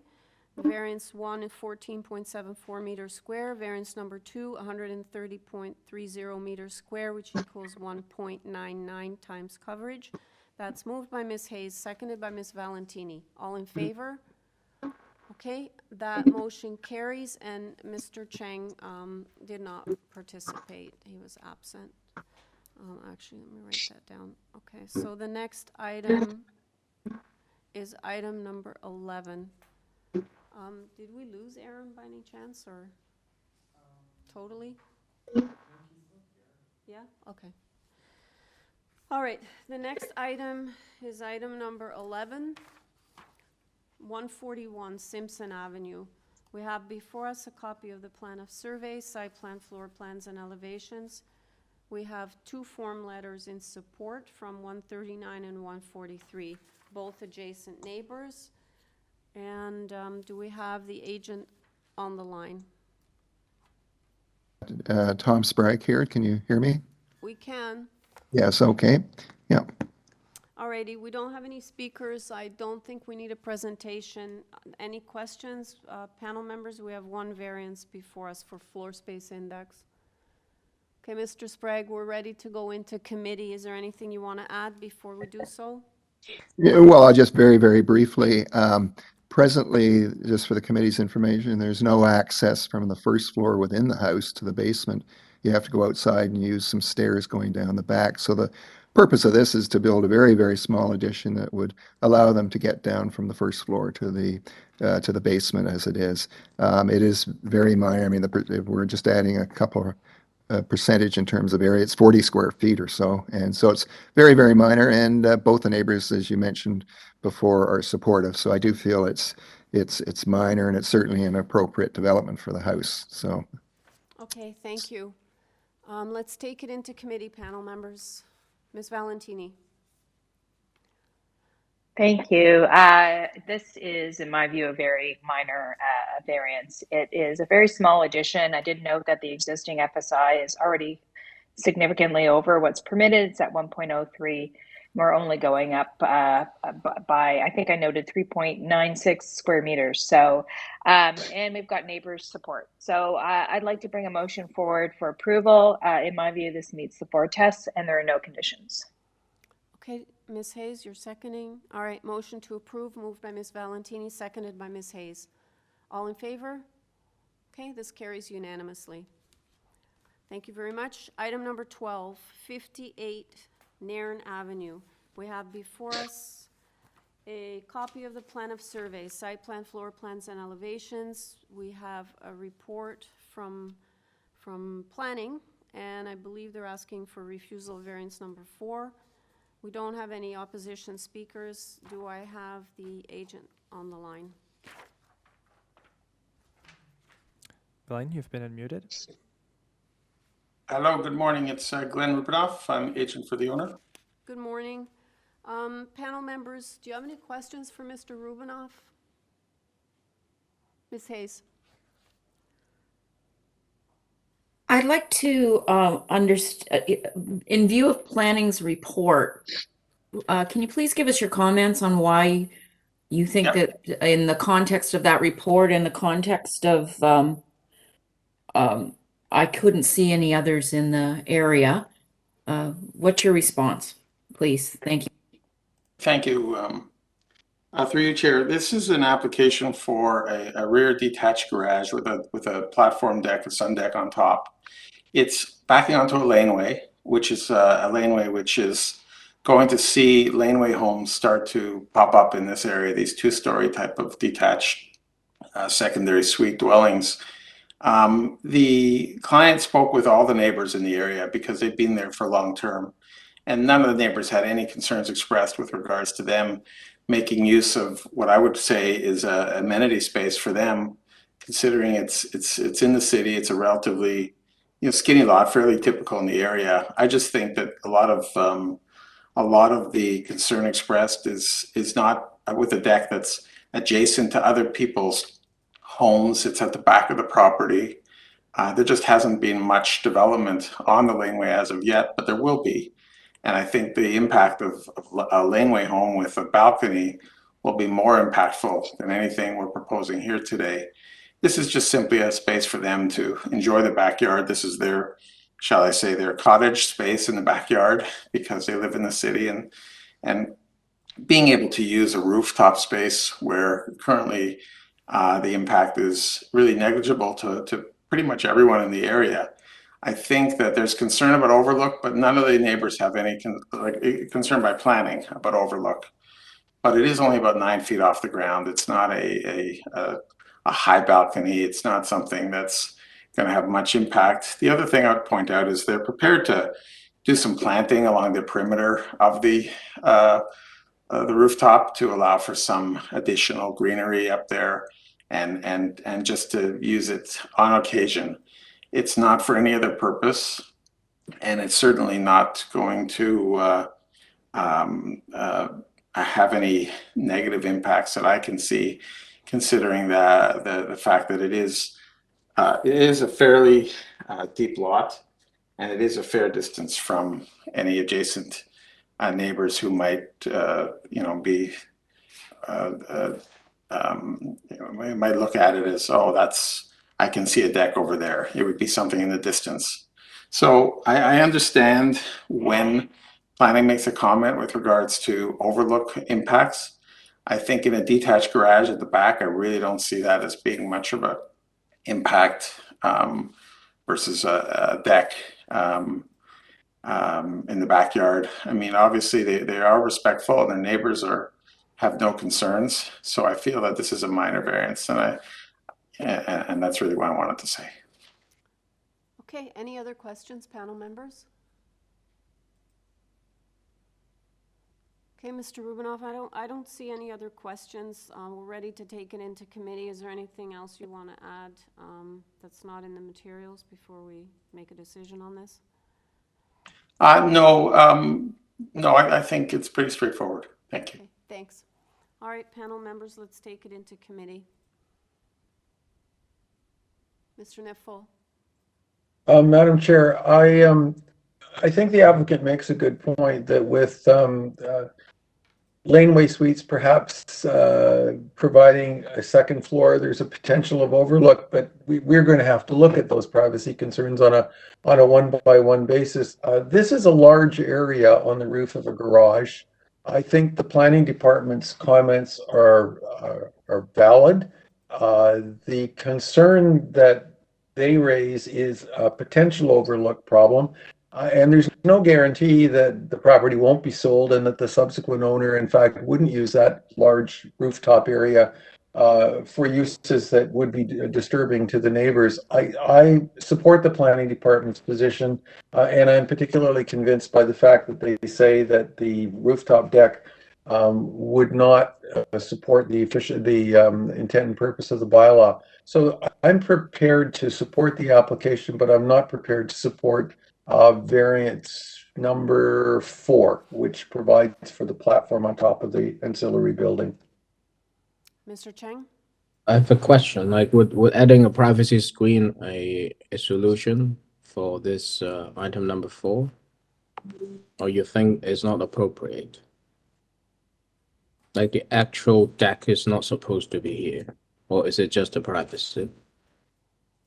Mr. Nipfel. Is that a question? Yeah, is that a question? I think so. I think that the use is potentially a conflict because it's a large area that potentially could create a lot of privacy issues.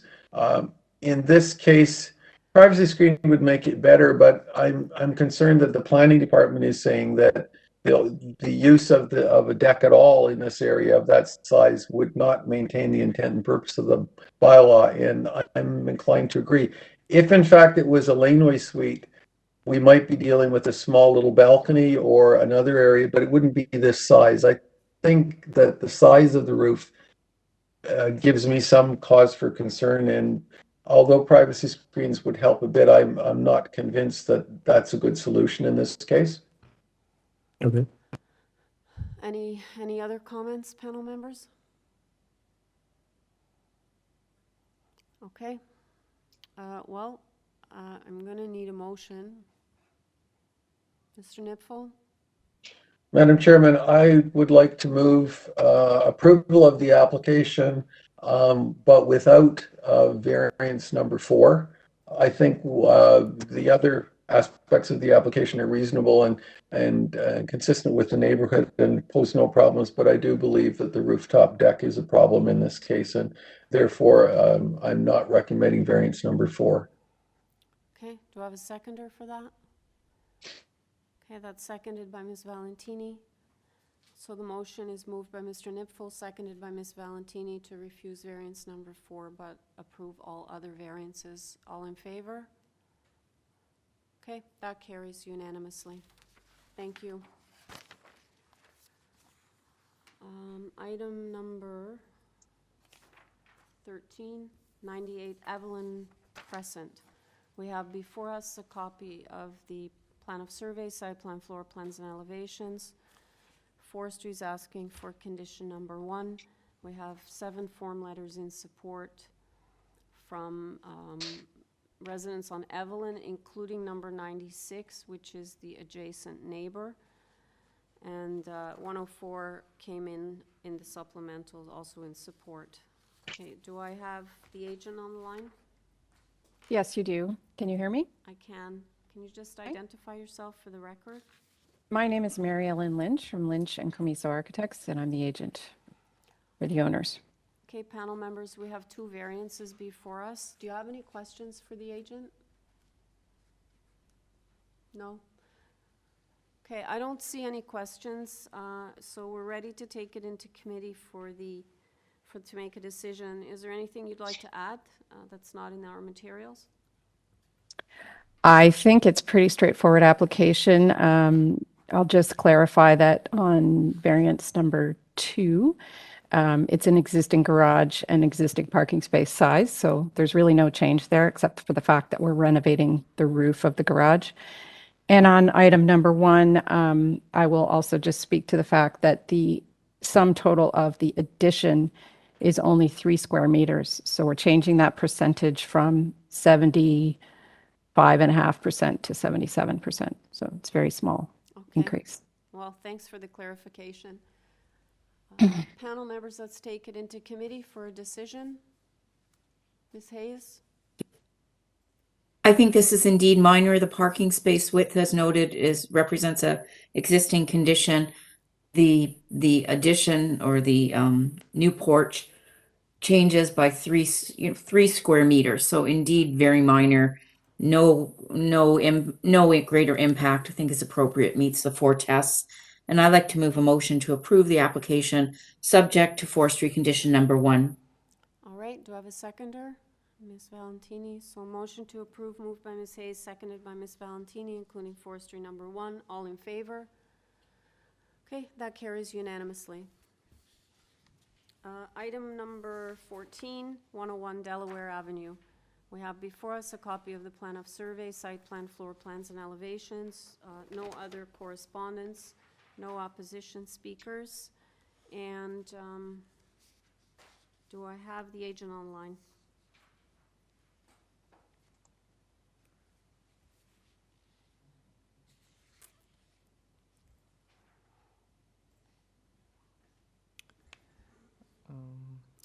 Through Madam Chair, the applicant is in the attendance, but I can't seem to be able to unmute him, so. All right, moving on then, we'll hold this down. So we're going to go to item number 15 because we can't get the agent right now. We'll go back to this one. So item number 15 is 113 BALSAM Avenue. We have before us a copy of the plan of survey, site plan, floor plans, and elevations, a covering letter from the applicant/architect. We have 5 form letters in support, including both neighbors, 111 and 115 BALSAM, and the other 3 are also on BALSAM Avenue. Okay, do I have the agent on the line?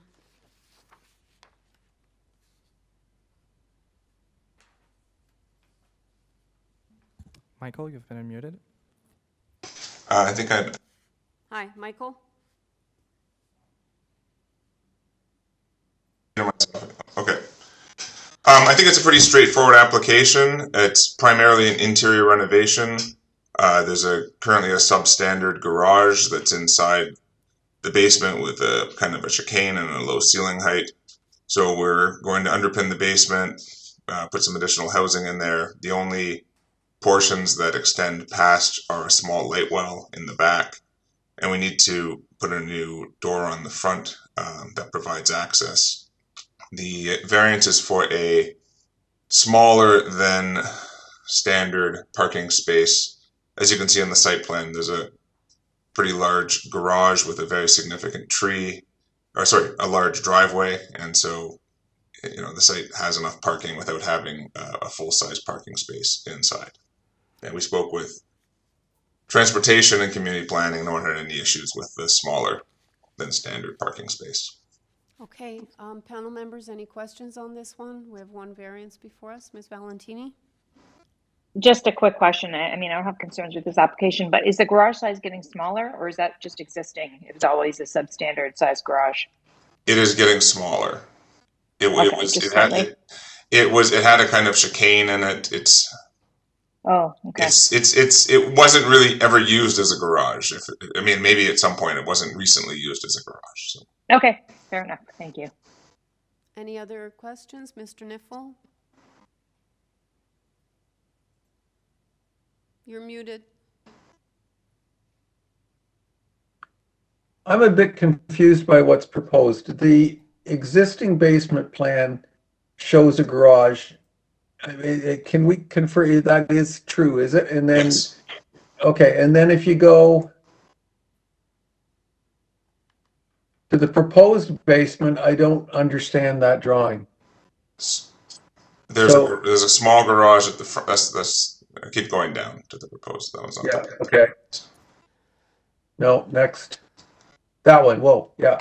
Yeah. So is this what's being proposed? Yes. So the only garage is that little square space at the front? Correct.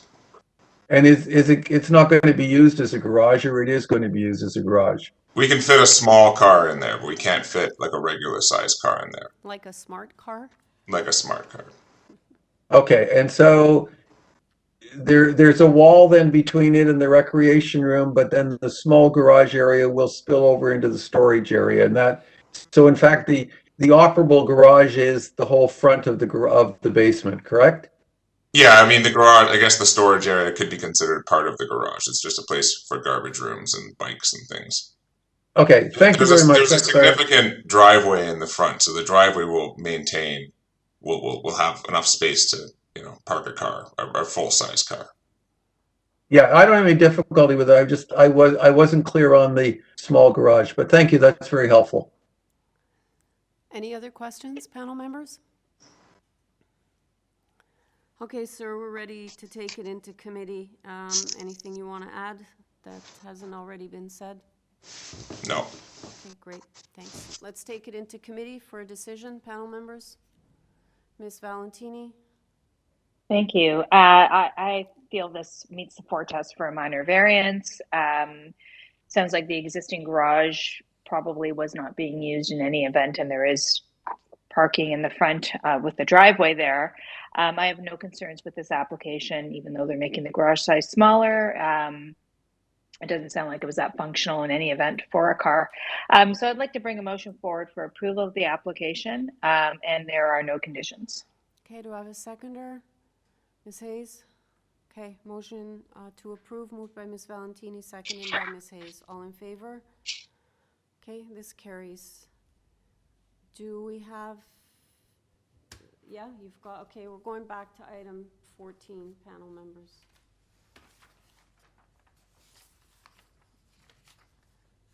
Bruno, you've been unmuted on your phone.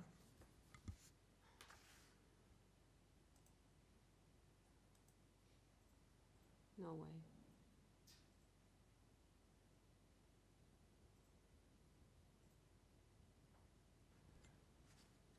Hi, Bruno. You've been unmuted on your phone. If you can try to maybe unmute yourself on your device and then try to speak to see if we can hear you.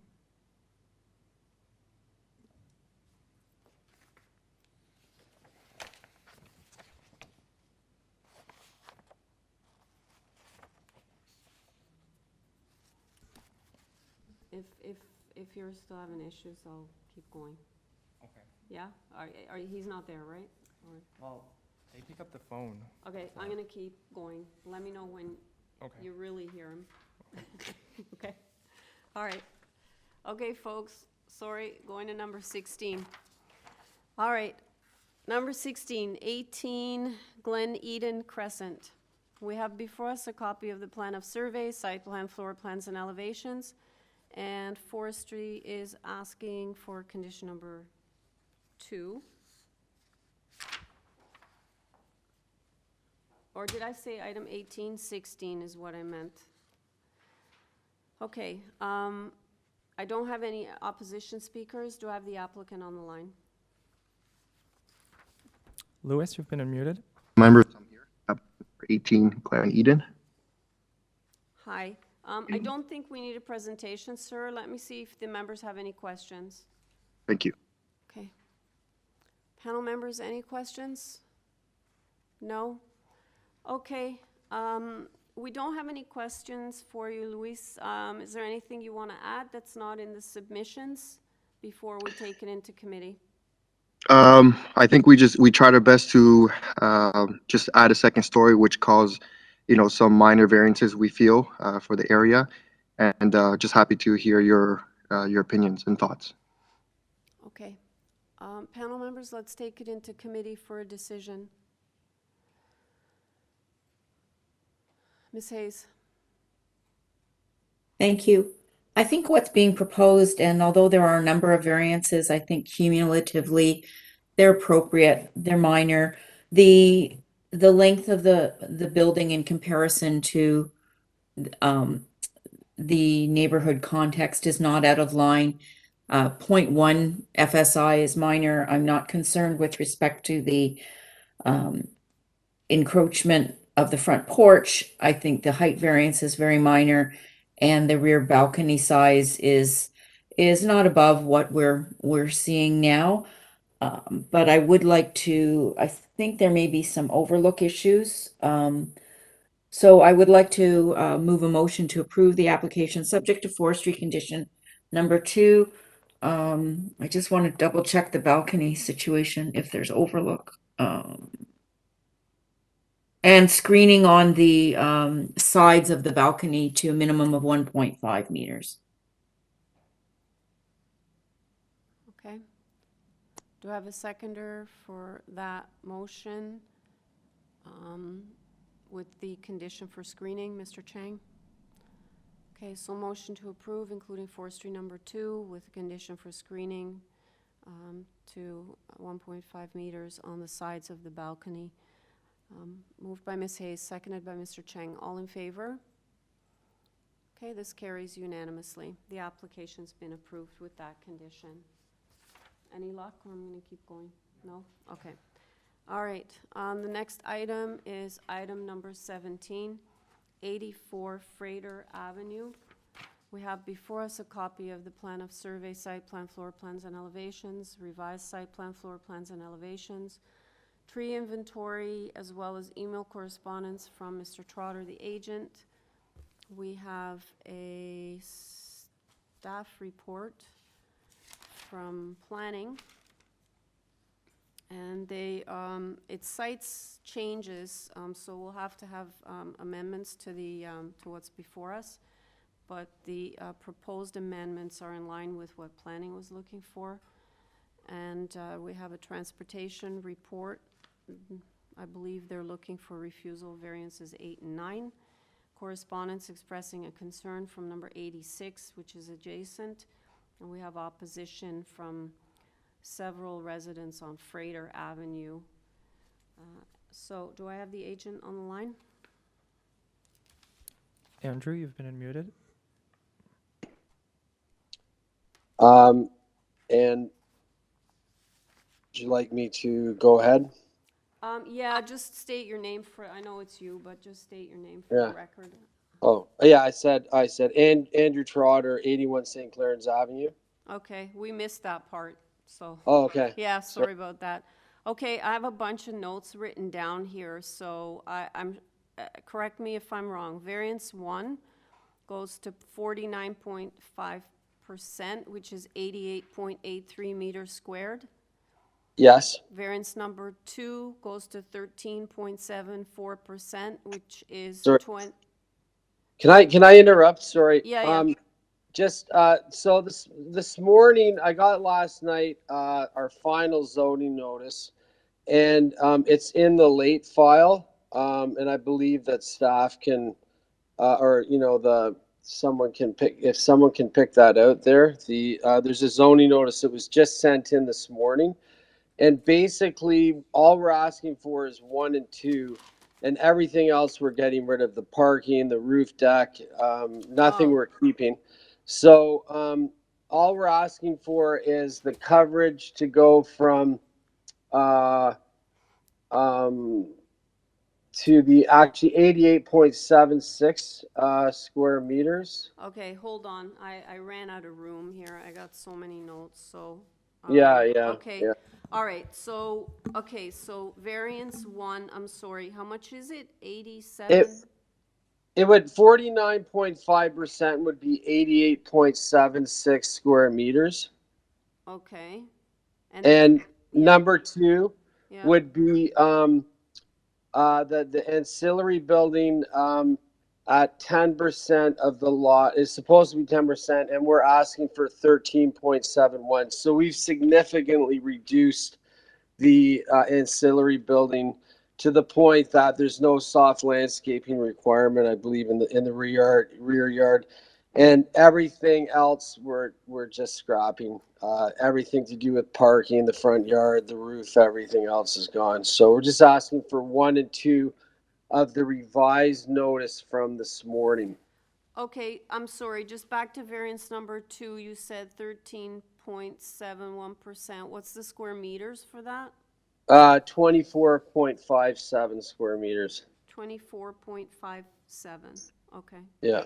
Okay, so just so I got it right, so we're deleting everything except variances 1 and 2, and they're being amended to 49.5%, and which is 88.76 meters, and variance number 2, 13.71%, which is 24.75 meters square. Sorry, 24.57. Sorry about that. Yeah, that's what I have. 20, Oh. yeah. Okay, Unless so- I said something wrong, but you know. I don't know. I could have my ears. That's what I big. wrote down in any case, 24.57. Sorry. Okay. Sorry. Yeah. Through Okay. you, Madam Chair. On the screen right now, we have what was submitted very late yesterday. And they're still showing some other variances. So 3, 4, 5, and 6, we are eliminating those. Because all of those variances are the front yard. Okay, and then that means that we have to amend the purpose of application. Well, Okay, what do we, okay. the purpose of application is to build a rear detached garage. That's it. Okay, and then we will remove to permit 1 front yard parking space. Yes. And the rooftop deck was already taken away earlier. Yeah. Okay, so then it will read to alter the existing 2-story detached dwelling by constructing. A new detached garage in the Yeah, rear yard? a new garage, because we'll be removing rooftop deck and rooftop stair enclosure and front yard parking space. Okay.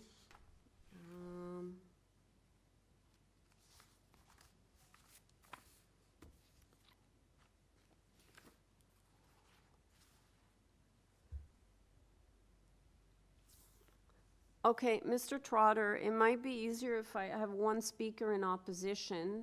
Assuming this person has heard all the changes, I just want to go to them first to see if they're still in opposition.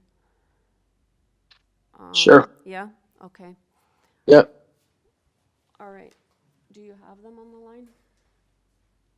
Patricia, you've been unmuted.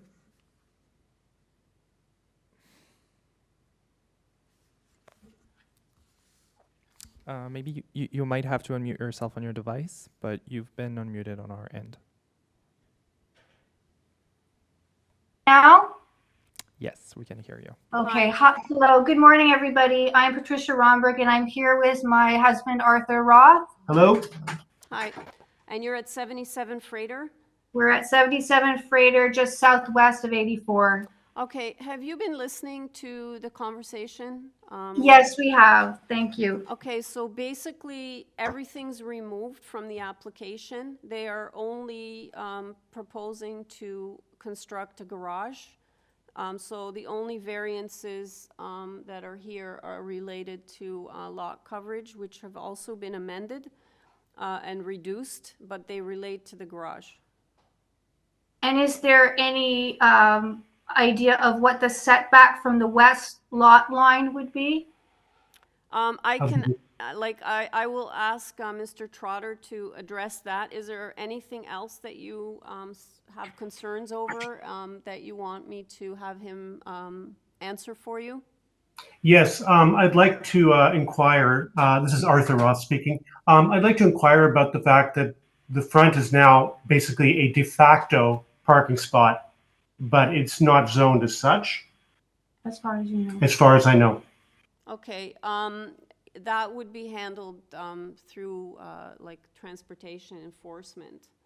I mean, this committee doesn't have, we can ask him, but the committee doesn't have jurisdiction and when people use their lawns or whatever as parking It's spots. actually not a lawn. Or pave it, Okay, that's thank you. all through enforcement. So we only deal with the variances, and the variance for the parking space has been eliminated from the application. Okay, understood. Thank you very much. Thank Okay, you. so you want to know about the setback on the east side, right? On the west On the west side, side, sorry. adjacent to the bungalow's lot. Thank you. Okay. Mr. Trotter, are you there? Yes. Can you just answer that? Yeah, if I can just address two things. The setback for the garage will be 1.73 meters, so it's far from, it's a good setback. It's not a variance. And the front yard parking, what happened was the owners just bought this house about a year ago, and they bought it with this parking pad in place. And it was one of the reasons they bought the house. So they we're in communication with the city councilor. At first, the city councilor was sympathetic. He seemed to be supportive of their cause. That changed. Certainly, transportation's refusal definitely sealed the ending of that. So, all I can say is that that's not part of this application right now, and likely, things will have to change. So. The only thing we're really addressing here is just the garage and the coverage and that the 1 and 2. So yeah, everything else has changed. Yeah. Okay. Yep. Thanks. Okay, Mr. Roth and Ms. Romberg. So that's basically. I guess your answer is, so there is no variance for the setback that's in front of us here at all. So they are complying with the side yard setback for the garage. Okay, and is there anyone there who could possibly convert the 24.57 meters squares into feet for a human perspective on the garage? I can't. I grew up with metric, but maybe somebody else can. Just give us a second. Thank you very much. It's about 260 square feet. It's 1.1 basically. Yeah, my staff is saying you're bang on. So what is the height of the garage, just out of I interest? don't think that was relevant. Okay, is that the only other thing you want to know? Because I'm not going to be able to come back to you now, so I'm going to go back I to don't Mr. think that's relevant anymore. So that's the height. I'll ask Mr. Trotter if he can tell you that, and then we're going to see if the committee members have any questions. Okay, Mr. Trotter, can you just tell them the height? I know there's no variance, but if the height would be 13.5 feet, which is also not a variance. Okay. Panel members, do you have any questions on this amended application, which is now only for the garage? No? Okay, Mr. Trotter, anything else you want to add? We're ready to take it into committee for a decision. Well, just to reiterate for the neighbors that this just for their clarity, the setback, the west side setback would be about 6.5 feet. So it's quite substantial. We needed to make up the soft landscaping there. So I think they'll be quite. They should be happy with the way it's situated now. Okay. Okay. All right, panel members, let's take it into committee for a decision. Ms. Hayes. Thank you. I think that what's now left before us in terms of the garage, I think the variances are minor. I think the lot coverage and the accessory building size, given the particulars of this neighborhood, I don't think are out of character. I am prepared to support the application, subject to, well, I guess with the there is no conditions with the removal of everything. So I would move a motion to approve the amended application, both the purpose and the list of variances, with no conditions. Okay, do I have a seconder? Mr. Chang? All right, so motion to approve. We've removed all variances. The purpose has been changed, that they're only constructing a rear detached garage. Variance number 1 changes to 49.5%, which equals 88.676 meters squared. Variance number 2, 13.71%, which equals 24.57 meters squared. That's moved by Ms. Hayes, seconded by Mr. Chang. All in favor? Okay, that carries unanimously. Okay, thank you very much. No luck? Maybe can I just try to put them through, see if it works? Mr. Because they're, Wallace? yeah. Yeah. Bruno, you've Morning. mute. Yeah, can you hear us? Yes, I can. Thank you. This is Mr. Wallace now? Sorry.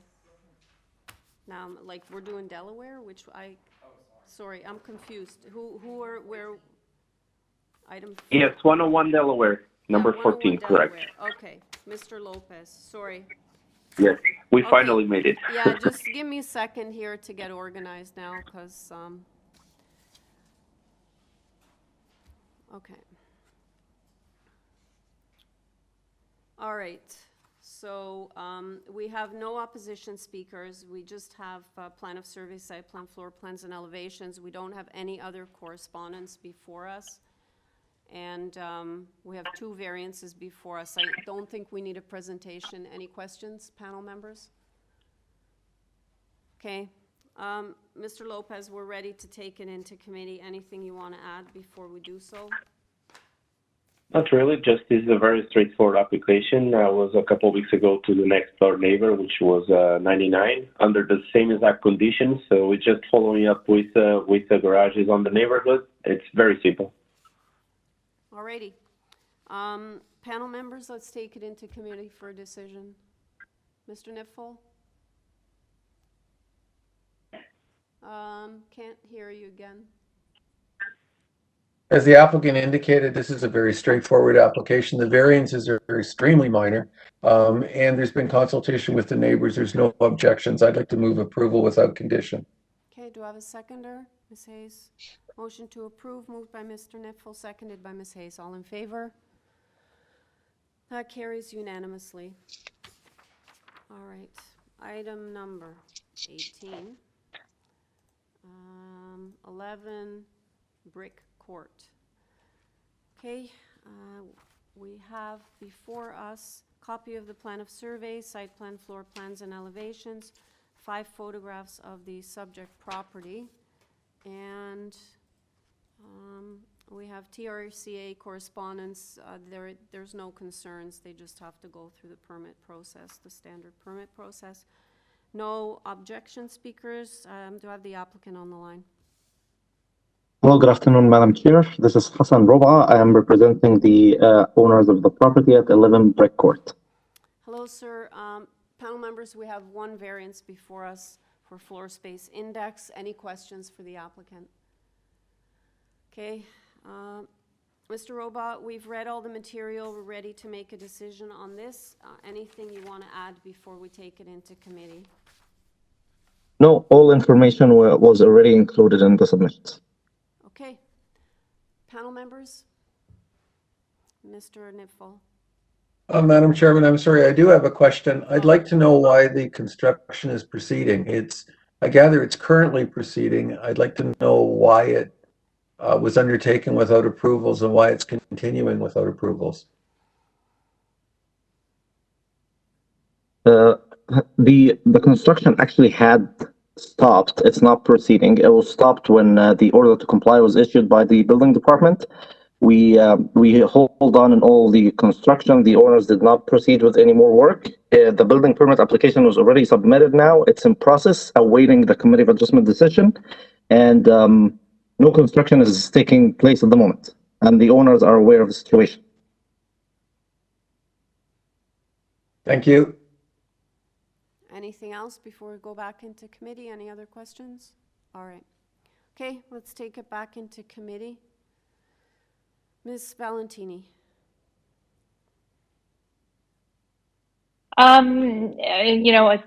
Nobody obviously don't like to see construction happen prior to any, committee of adjustment approvals and building permits. So, I mean, that is a serious issue. Notwithstanding that, if I were to look at it as if it was a current application had not commenced construction, in reality, this is a very small addition. I did note that the FSI is at 124.02 meters square, and I don't think going up the amount that they're going is significant in my view. They're going up to 170.01 meters square. We've heard TRCA is okay with this. They have no concerns. So I notwithstanding the permitting or starting without a permit, I'm sorry, I'm losing my words. I am in support of this application. I'm prepared to bring a motion forward unless my colleagues have comments, but I'd like to bring forward a motion for approval of the application without any conditions. Okay, motion to approve, moved by Ms. Valentini, seconded by Ms. Hayes. All in favor? Okay, that motion carries unanimously. Okay, item number 19, 47 Victor Avenue. We have before us a copy of the plan of surveys, site plan, floor plans, and elevations. We have 2 photographs of trees, decisions at properties on Simpson, Victor, Langley avenues, and correspondence in support from number 60, 11 signature petition in support from residents and owners on Simpson and Victor Avenue. We have support from number 45 Victor, who originally, they also had sent a letter of opposition, but the support supersedes that with the caveat that they've been discussing things with the applicants, and that the applicants are prepared to lower the roof by 6 inches. And with that commitment, number 45 supports. So, do I have the agent on the line?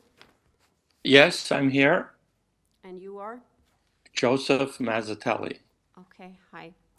Hi. All right, so am I correct with respect to the commitment that you're lowering the roof by 6 inches? That you had discussions with the neighbor? Although that's not a variance, we're willing to do that, yes. Right, understood. So that doesn't change any of the variances before us, the 2 variances, right? Correct. Okay, I don't think we need a presentation, but I'm just going to go to the opposition first before I go to any questions, just to confirm that they are in support and that there's nothing else they want to say.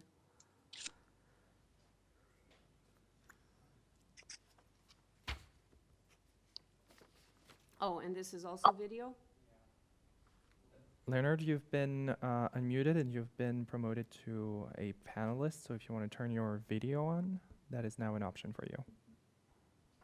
Not sure where to do that, but if you can hear me, I'm fine with that. Alrighty, I can hear you. So, Okay. I have no opposition given the agreement to reduce lower the roof. All right, and you're at 45 Victor Avenue? Yes, I am. Okay, and you're fine. There's nothing else that you want to add on the record here. That's correct. Okay, sir. Thank you very much. You're Mr. Mazzatelli, do we have you again? Yes. Panel members, do you have any questions? Mr. Niffel and then Ms. Hayes.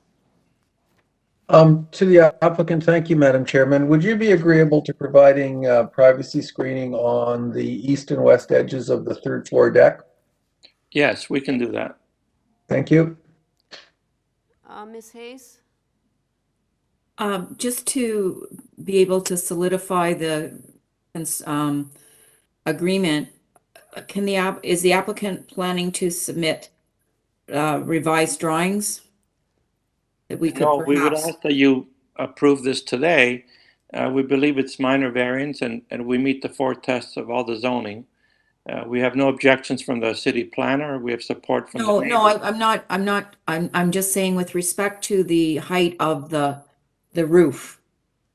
I will reduce that height when I apply for a building permit, yes. Would you And, be, and, I and you think, can make that a condition now if you like. yeah, well, I think what Okay. we usually do, which is what Ms. Hayes is getting at, is that we will put in a condition that you submit a new drawing to the Committee of Adjustment Department as part of the approval, like after this meeting, is that correct? Through, I think what would be appropriate here is if the agent were to tell us what that height would be, and then Okay. we could put that in as a condition, Okay. as well Yes, as submitting a revised elevation plan. right. But we would need that plan by Friday of this week. But since it's not a variance, the figure I would give you would not be affected as a variance. The neighbor has asked us to reduce the peak by 0.15 meters, and we will do that. Okay, so we can. Can you we make can that put a condition now? Yes, yes. Yeah. So can we just do that to reduce by 1.5 meters? Okay. No, 0.15. 0.15, okay. Okay. I can, that's fine. Okay. Are we in Might I committee then, suggest Chair? for that condition to make sense, would it be advisable to call up one of the existing elevation drawings and then reference to you, Joanne, reference that drawing and say that the height as shown on drawing whatever would be reduced by the amount that he said. Otherwise, there's no reference point to the reduction.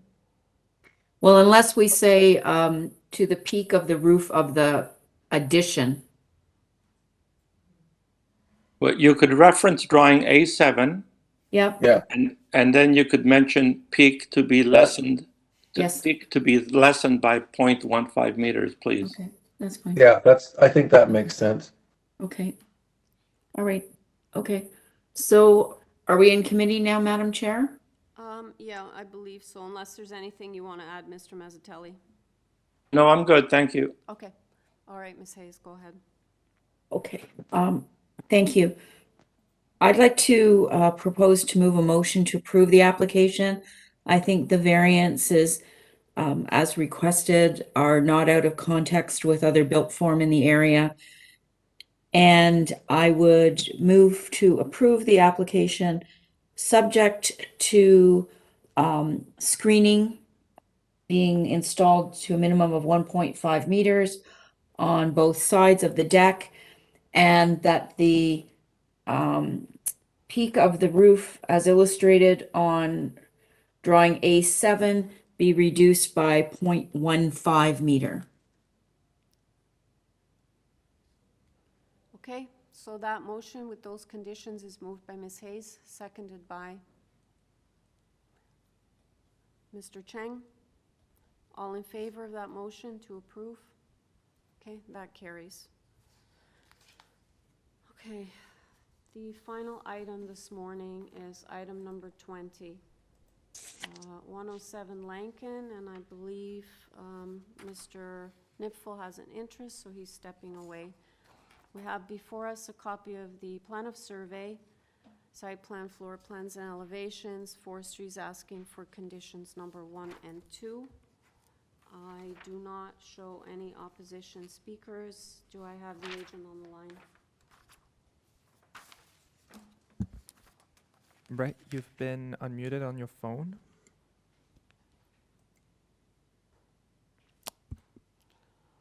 Mr. Liver?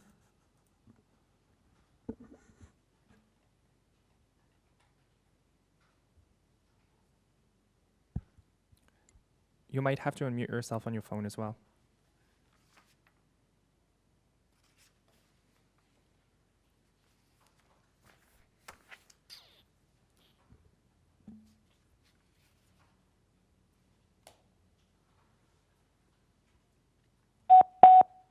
Seconds remaining.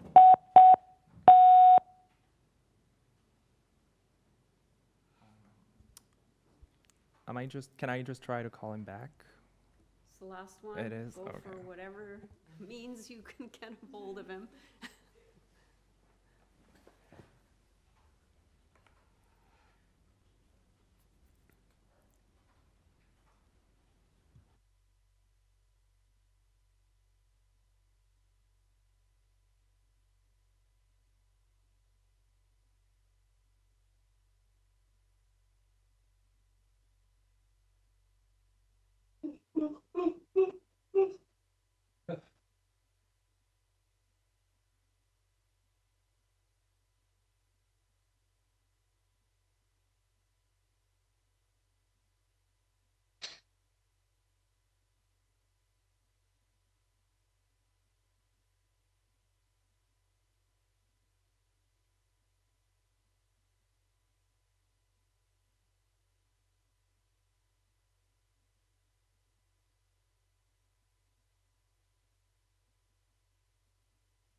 Sorry, panel members, but we are trying by every means possible to get a hold of the agent.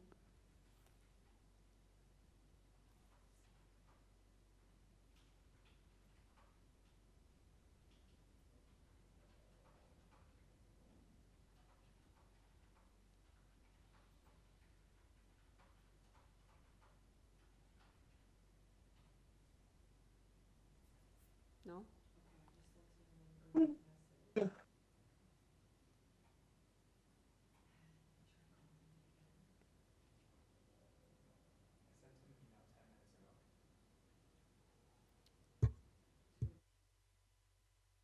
Carl, if you can hear this, your microphone is on.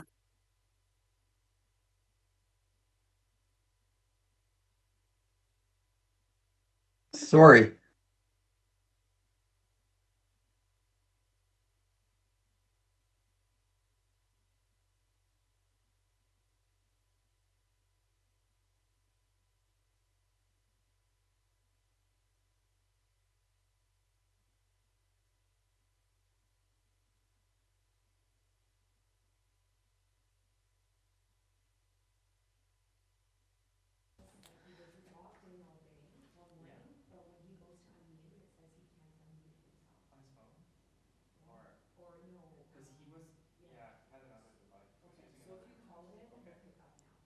Okay, I think we have success in reaching him, so just a second. Do you guys don't need a presentation, do you? Okay. Well, is it raining?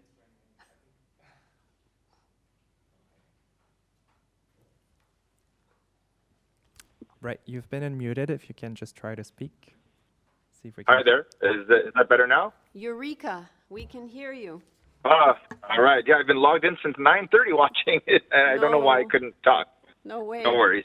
Okay. All good. So, just identify yourself. We don't need a presentation. I'm not sure if panel members have any questions, but I'll ask after you. Okay.